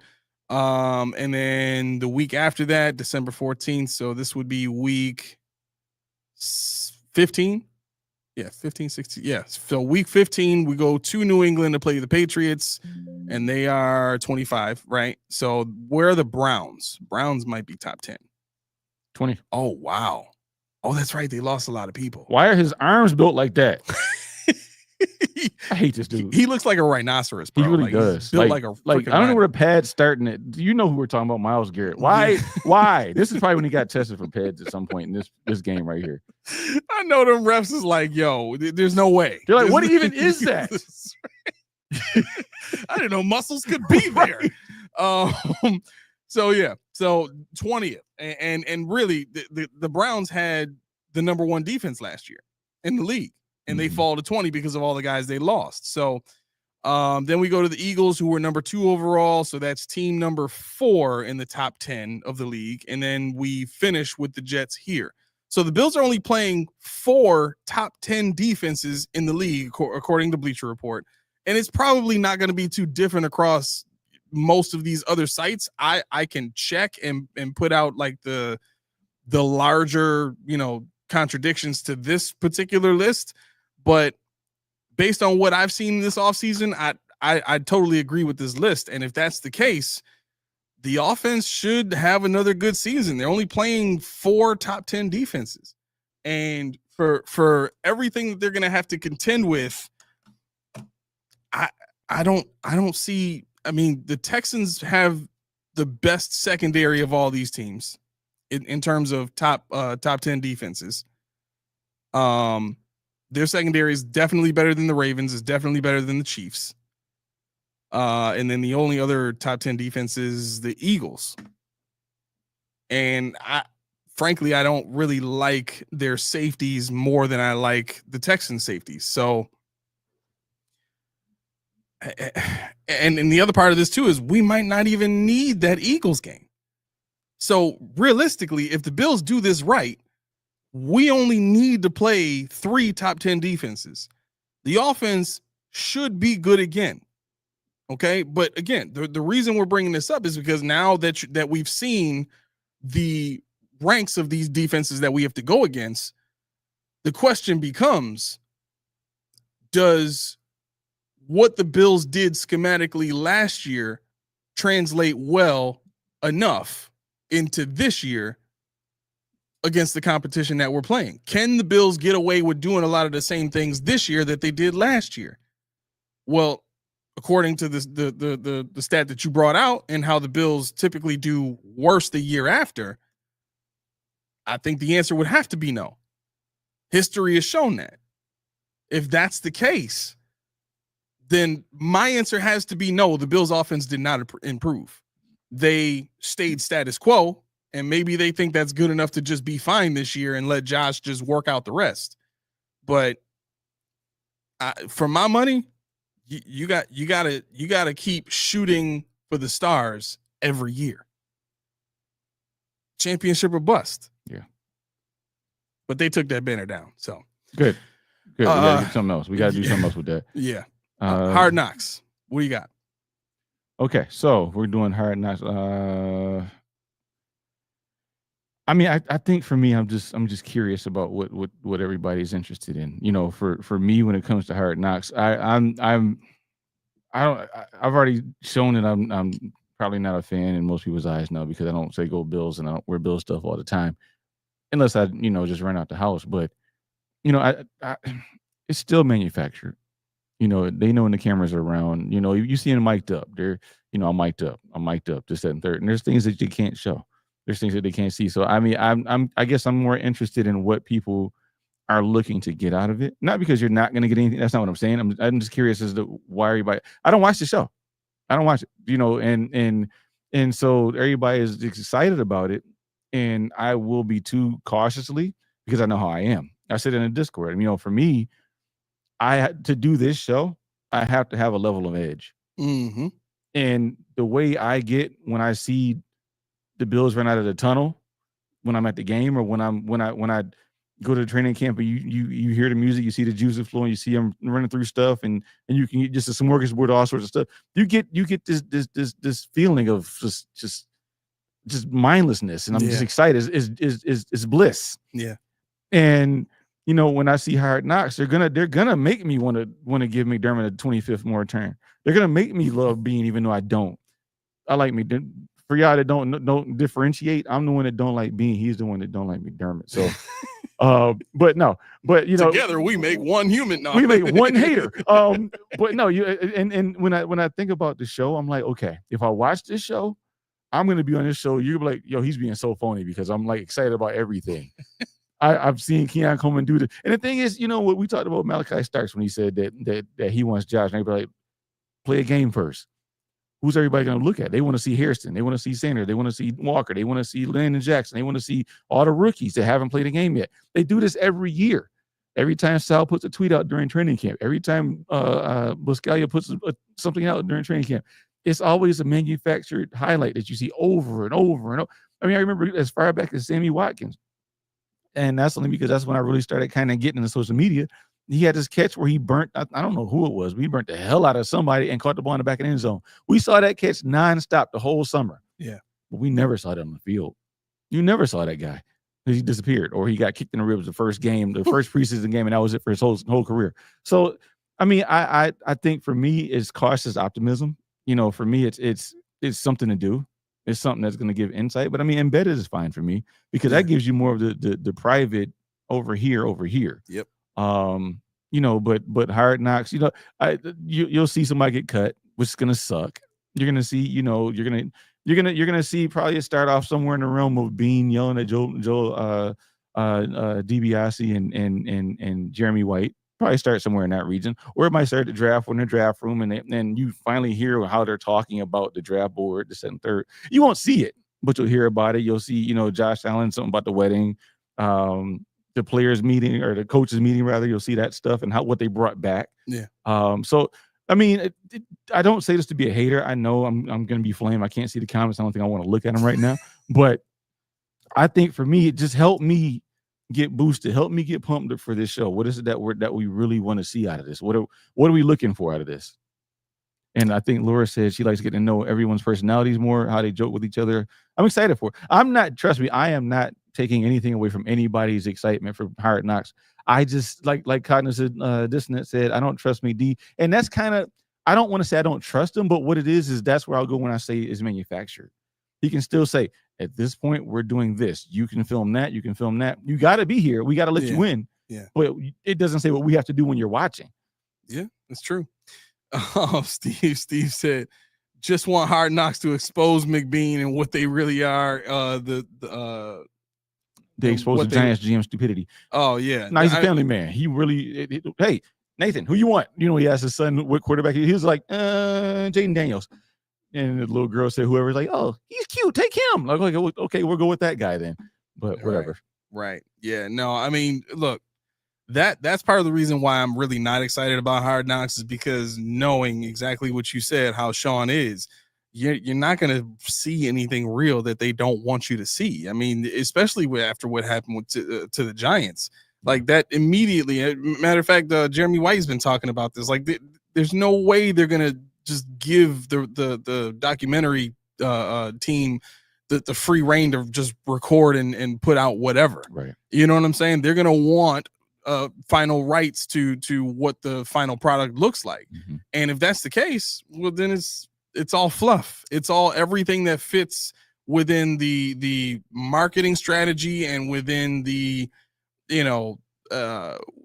all of the propaganda that the Bills have put out thus far. You know what I'm saying? And when I say propaganda, I just mean all of the stuff that they say and talk about in relation to the fans. You know what I'm saying? Yeah.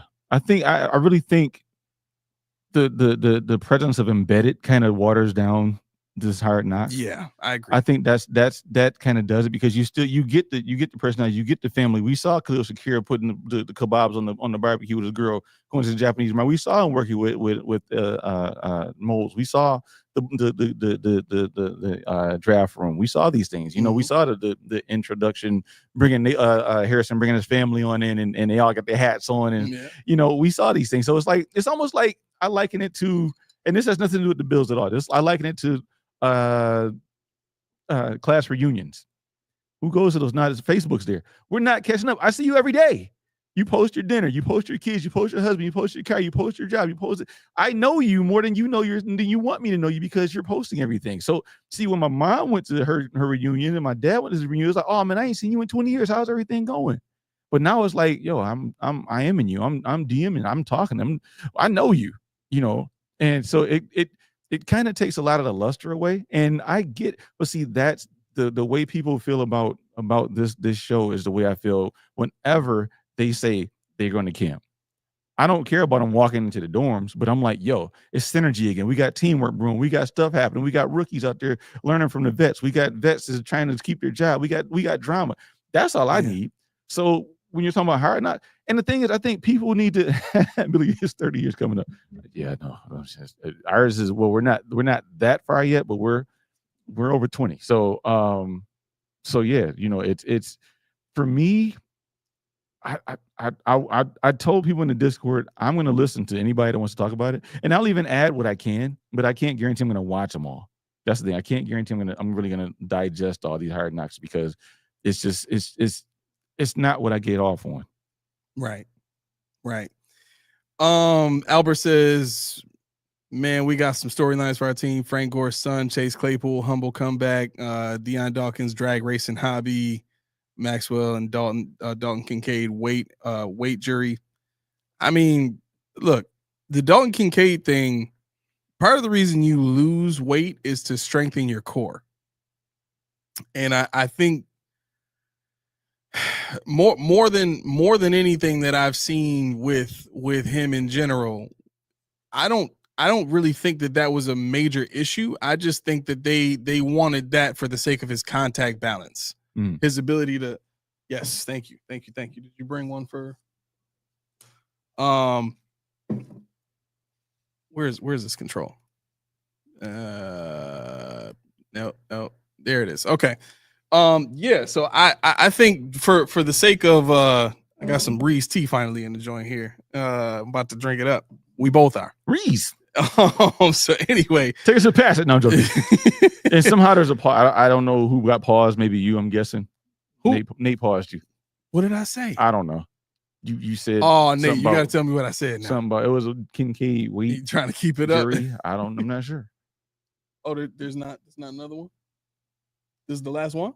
Split it. I know. Now I got to split it. Yes. I'm not happy about splitting my tea. Yeah, I'll take the cup. Thank you. Tea. No. So sip. How we gonna do this? No. Now I'm gonna split it between these two cups. But go. Yeah. So anyway, the what was I was looking at this comment. Did I? Oh yeah. So you can keep going from there. This idea that Kincaid has to get stronger. His game is not about strength. I'd say just lose some weight. Right. Yeah. Just get quicker. Exactly. And so I think that may have been a Kincaid thing. I think he may have wanted to just get faster and he may have needed to get approval for that or whatever, but does that hurt his opportunities at tight end? No, I think it actually helps. Yeah. Because he's gonna be more shifty when it comes to, you know, these linebackers being able to guard him. I mean, one of the things that you want to be able to do at tight end, especially with the size of these linebackers, is you want to have the speed if they try to bump you to recover and still accelerate fast enough to create that separation. Right. So with him strengthening his core, obviously that's going to lose him some weight. Yeah. Right. But that also builds his contact balance. So he gets bumped. Okay. He's not getting totally taken off of his route, but he's also a little bit smaller and quicker now so that he can recover and get that separate. So he's doing everything that he needs to do to be in a better position. I don't think I would necessarily worry so much about the weight he's lost. I think it's an improvement for the type of tight end that we need. Never mind what Sean was saying. What we need, right. Yeah. you know what I'm saying? And what Kincaid needs in order to get paid, because the name of the game for him now is touchdowns and receptions. Yeah. And for those of you, fantasy heads out there, might be a guy you want to keep your eye on. He's in a contract year this year, isn't he? This is his who's that? Second to last season. Kincaid. Yeah. This is year 3 for him. Yep, year 3. Yeah. So year 3. This is his contract year. Basically, this is where decided to do the 50-year option or whatever. Exactly. Yep. So I mean, look, everybody else, and what they do in Hard Knocks and all that stuff. Frank Gore's not going to make the team. Is Chase Claypool being invited back? I don't even think he's anywhere near the team right now. Well, Albert said Claypool's humble comeback. Yeah, so maybe, that would be hilarious. Maybe he knows something. I don't know, but it's fine. No, I think, and it's this thing too. I don't know if everybody knows, but the Bills didn't volunteer. They got drafted. Yeah, they had no way they could deny it. If they could have, they would have. Trust me, they don't want us in there. They don't want the world in there. They think somehow the Dolphins or Jets or somebody's going to get a competitive advantage by watching that. So I it's just tough. And like Laura said, she hit it on the head. Laura, you kind of proved my point. You said you like your mic'd up, you like your embedded, you like all those things like that. And that's kind of what, a snippet of Hard Knocks. Like you said, the red cup too. This is the cookout cup. The red solo joint. This is the cookout. What's in that cup, son? But yeah, man, that's some good tea. To Bonus Lex. When y'all come with a name like that, y'all get the horn too. He says, hey, bros, I still never got my email for the Discord link. I got you, bro. Don't worry about it. I'm gonna hit you on Twitter, and I'm gonna send you the link right after the show. Yo, that's what I was saying. Cognitive dissonance is like, dude, tell me what inside Claypool. Like, I can't go through that again, man. I can't. Where are we at here? So we got to Hard Knocks. Mm-hmm. There was one more thing we needed to get to. Well, if there's anything else on Hard Knocks, somebody wants to chip in, we'll come back to it for sure. But yeah, I'm purple joint. Now I gotta go to work after this. I can't have no purple drink. Laura, what you mean? What you mean? Very crafty. She said you can't trust it. No, T, just trust it. Speaking of that, if anybody is interested in joining the Post Podium Podcast Fantasy League, we got plenty of spots. I think right now we only have 9 teams, if I'm not mistaken, or something like that. Yeah, I think it's like 9 teams. A bunch of people didn't want to re-up this year, but those were people from a different network. Anyway, if you're interested, hit us up on social media, or you can hit us up in our email, and I will send you the link for that.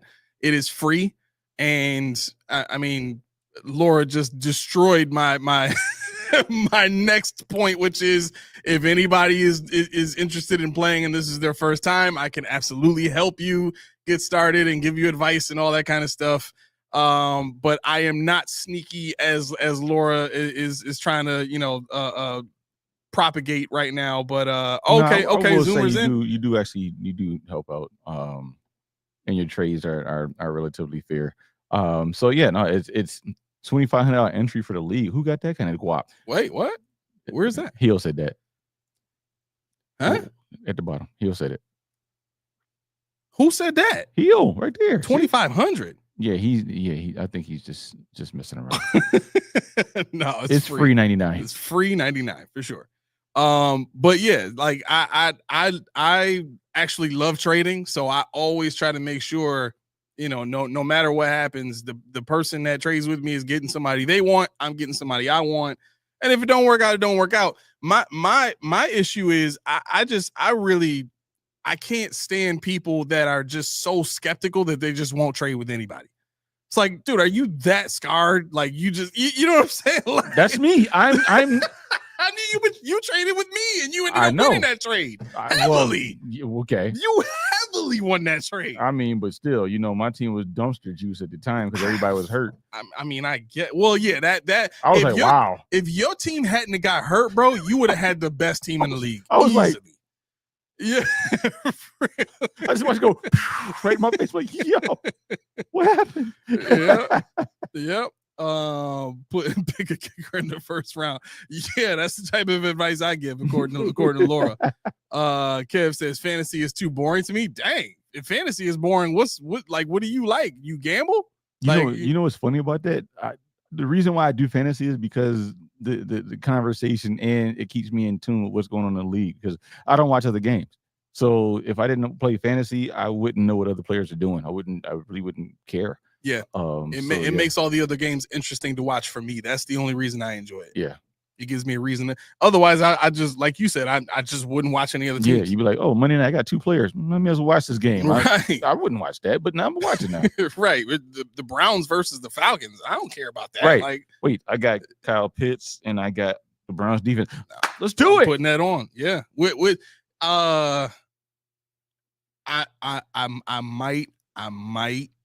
I might look at getting the Sunday ticket this year, bro. I might do it. I got the WNBA league pass. Yeah, but that's like, come on, man. Dude, I watch all the games. Be for real though. No, I am. I'm telling you, like, if I can do that. But I'm saying, like, how much is that league pass? But I watch all the games. It's not the well, it's not the price per se.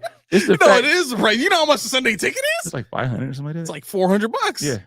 Well, that's the basketball one is. Well, I got it on sale now. I got grandfathered, but I think that was like $2+. So yeah. But you get red zone and all that other stuff in there too. That's tough. Laura, you killing me right now. She said, "Hey, did try to trade me a lot when he was literally in the hospital." No, so here's what happened. I didn't know he was in the hospital because I had just found out about that injury. Like I found out he was injured, but I didn't think it was that serious where he was like in the hospital. I heard it was a concussion. So I'm thinking like, and this is the way that I think about like players that I trade is like, yo, he's hurt now, but if he's like a name player that's like a number 1 receiver on his team, when he comes back, you good. You know what I'm saying? And so when I'm looking at somebody else's team, if I get the impression that they have enough players at that position where they can survive, it's not really a big deal if the dude I'm trading you is hurt. She said, "Stop your lies." No, I'm copping, please. You foolish man. You know what? Don't be mad at me because I won the league. They ain't got nothing to do with nothing. The people I played against in the playoffs, I mean, they had good teams too. They made trades too. You know what ended up happening? I was in another league, and Roy is probably losing his mind right now. Talking about fantasy football. I was in another league and I traded for Alvin Kamara, and it was another big name receiver. It might have been Devontae Adams, and then I ended up giving this lady a couple of good players, but they both ended up getting hurt, and her team was already kind of bad, and I had enough on my team where I could afford to make the trade and kind of shore up consistency at certain spots. Mm-hmm. And I just felt terrible, bro, because like the people I traded her, they both ended up getting hurt, right. And her starting quarterback was already hurt. A lot like your team, where they were good. 4 quarterbacks are hurt. Right. And she went right in the tank. And the crazy part was the year before she won the championship. So I'm like, no. What? What? Yo, no. I don't know why that needs to be conceded. I mean, I just, you know what I'm saying? Like, likes the letter A. Yeah, it's just why is that conceded? 40 years ago, it's stuck. I don't understand why that's conceded at all. Steve says, what's going on, Steve? No, boy, I ain't heard from you in a minute. We used to message all the time. Where you been, man? How's the grilling business? You know what I'm saying? Outrageous. That's what's happening. Yeah, over there winning them world championships. Mm-hmm. It says Sunday ticket has gotten outrageous, especially when you also have Amazon Peacock. Yeah, and you're gonna need all of that again, because Netflix has got games that, like, all of these streaming services, like, you might as well just go back and get freaking Spectrum cable again. But you got what I have what is that, League Pass or whatever that is, Mhm. and I think it's 10 minutes after the game goes off, you can watch it anyway. So that's what I have, and Right. it works perfectly for me. On demand, all that stuff. So I like it. And it's cheaper than Sunday Ticket. So Unless you basically, want as long that- as you get that, well, yeah, but Yeah, then you miss the games live.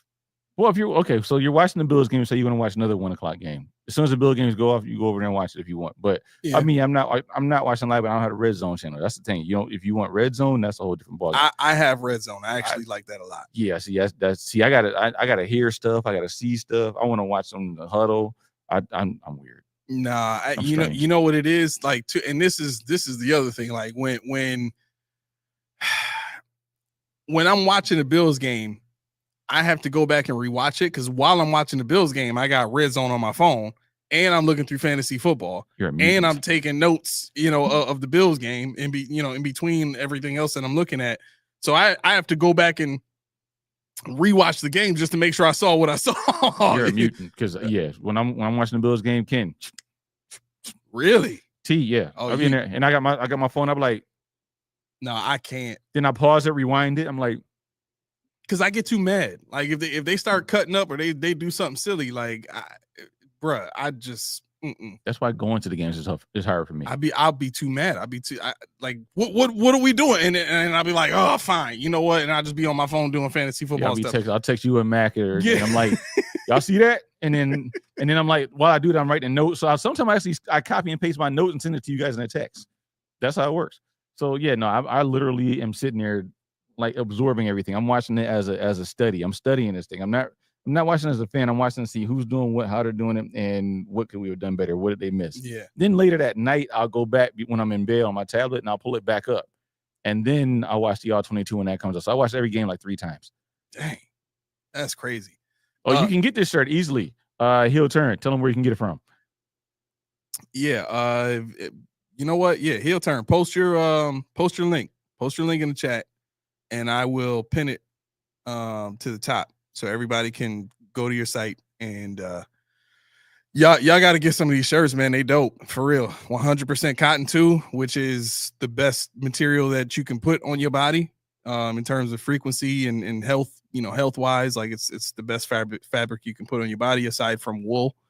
And don't forget, while you at it, we do have a store as well. Yes, we do. Yes, we do. Well, so yeah, I might. You know what? I might need to see if I can get Heel Turn to make our stuff for us because he just does such a much better job than. we got to talk. We got to talk. Heel Turn. We still want that. We want that silhouette that we were talking about. I gotta send him the clip. Yeah, you know what? I don't know how to make the clips. Can you find it? I'll find it. All right, cool. I'll find it. And you got to figure something crafty out for me. If you guys, this is my job for you guys. What do I say a lot? What's my catchphrase? I don't know what it is. Oh, Junie already told y'all what it is. Okay, all right. Junie already. Junie, what's this catchphrase?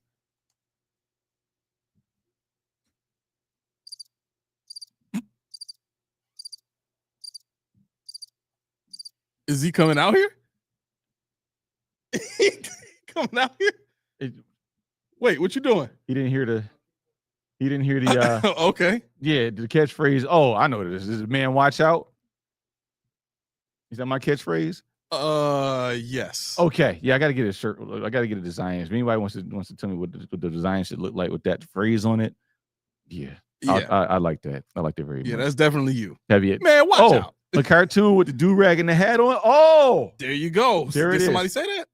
No, nobody said that. I just thought about it. I'm looking at myself in this picture. Yep, for sure. Look, Heel Turns shirts have great designs for sure. Cognitive Dissonance says, he's talking to Steve. Talk to me. Now Steve Noble says, I now get the NFL app and hiding in a cave unless we were on primetime TV. I watched many 1:00 games at 4:00 last year, shutting down social media while the game was played.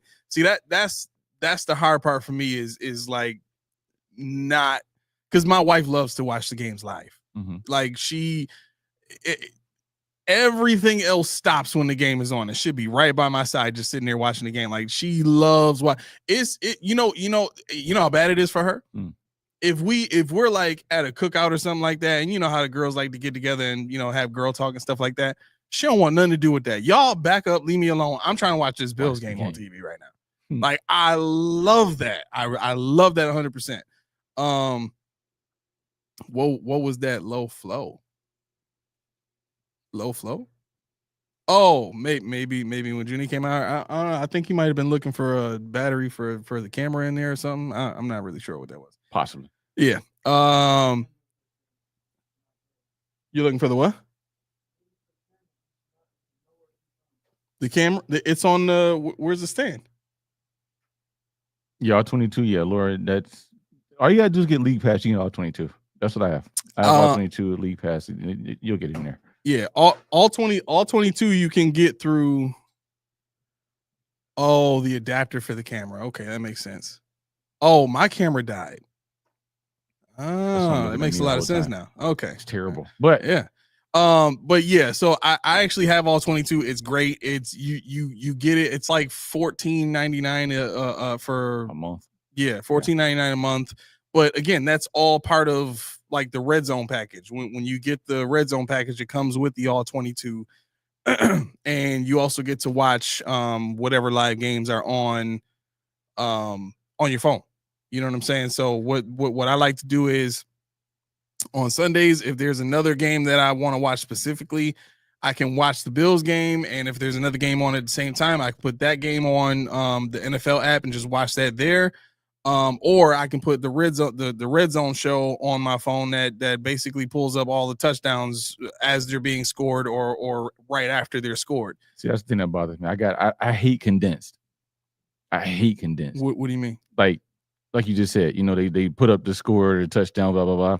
I don't like highlights at all. I hate condensed. I hate like the shortened version. So like when I go and watch like the Nuggets and stuff like that. Yeah. And it's say you want to watch the full replay, or you want to watch the one without commercial. The condensed version. Yeah, like when I watch the condensed version of NFL. Yeah. And they they're doing commentary, but they cut the commentary and it doesn't splice right. Yeah. I'd be wanting to put my hand through a TV.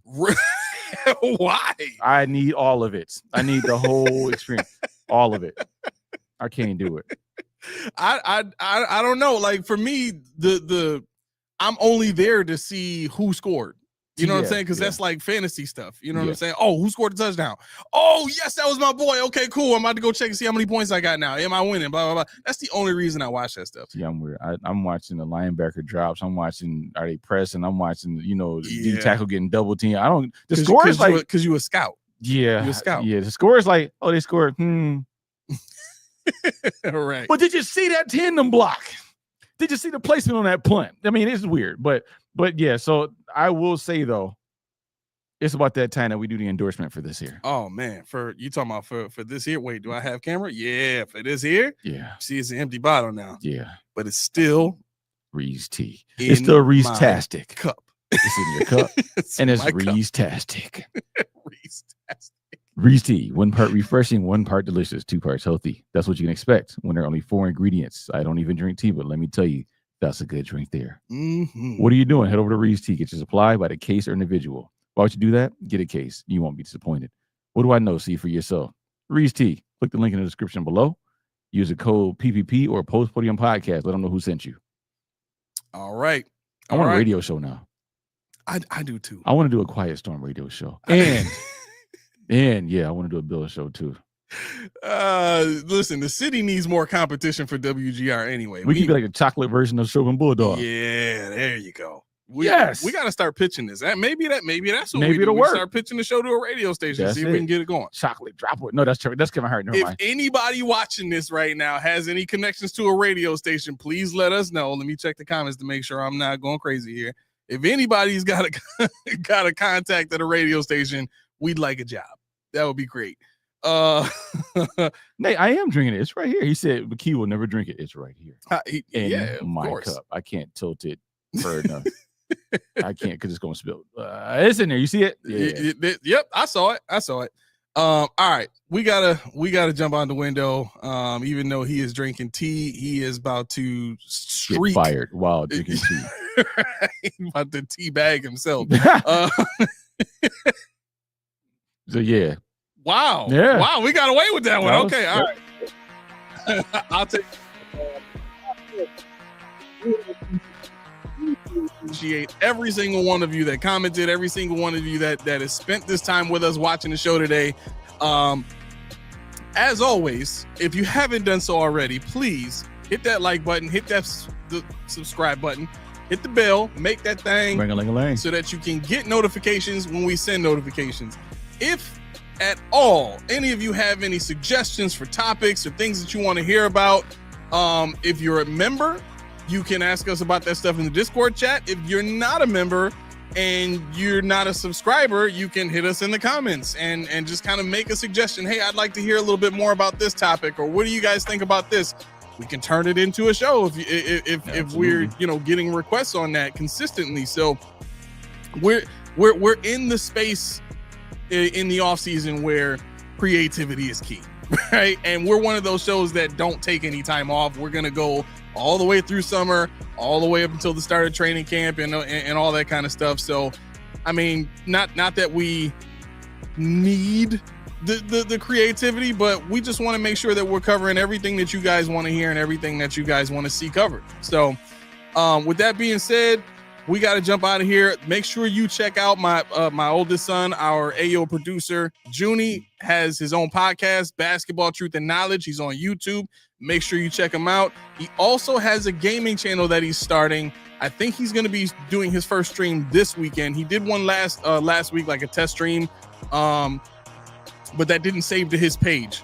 But he goes under the name Babyface Assassin 21 on YouTube. He's also on Twitch as well, so make sure you check him out there. I will put the links for those in the chat as soon as we end the show. And before we close everything out, in case you guys want to check that out. Anything else, Key? I'm good to go. All right. This has been the Post Podium Podcast, home of the all truth, no sodium takes. I have been your co-host, Aramis. 40 keys. Junie's here. Hey! Right. Still had time for the heart. Yep. All right. See y'all later. Peace. See ya.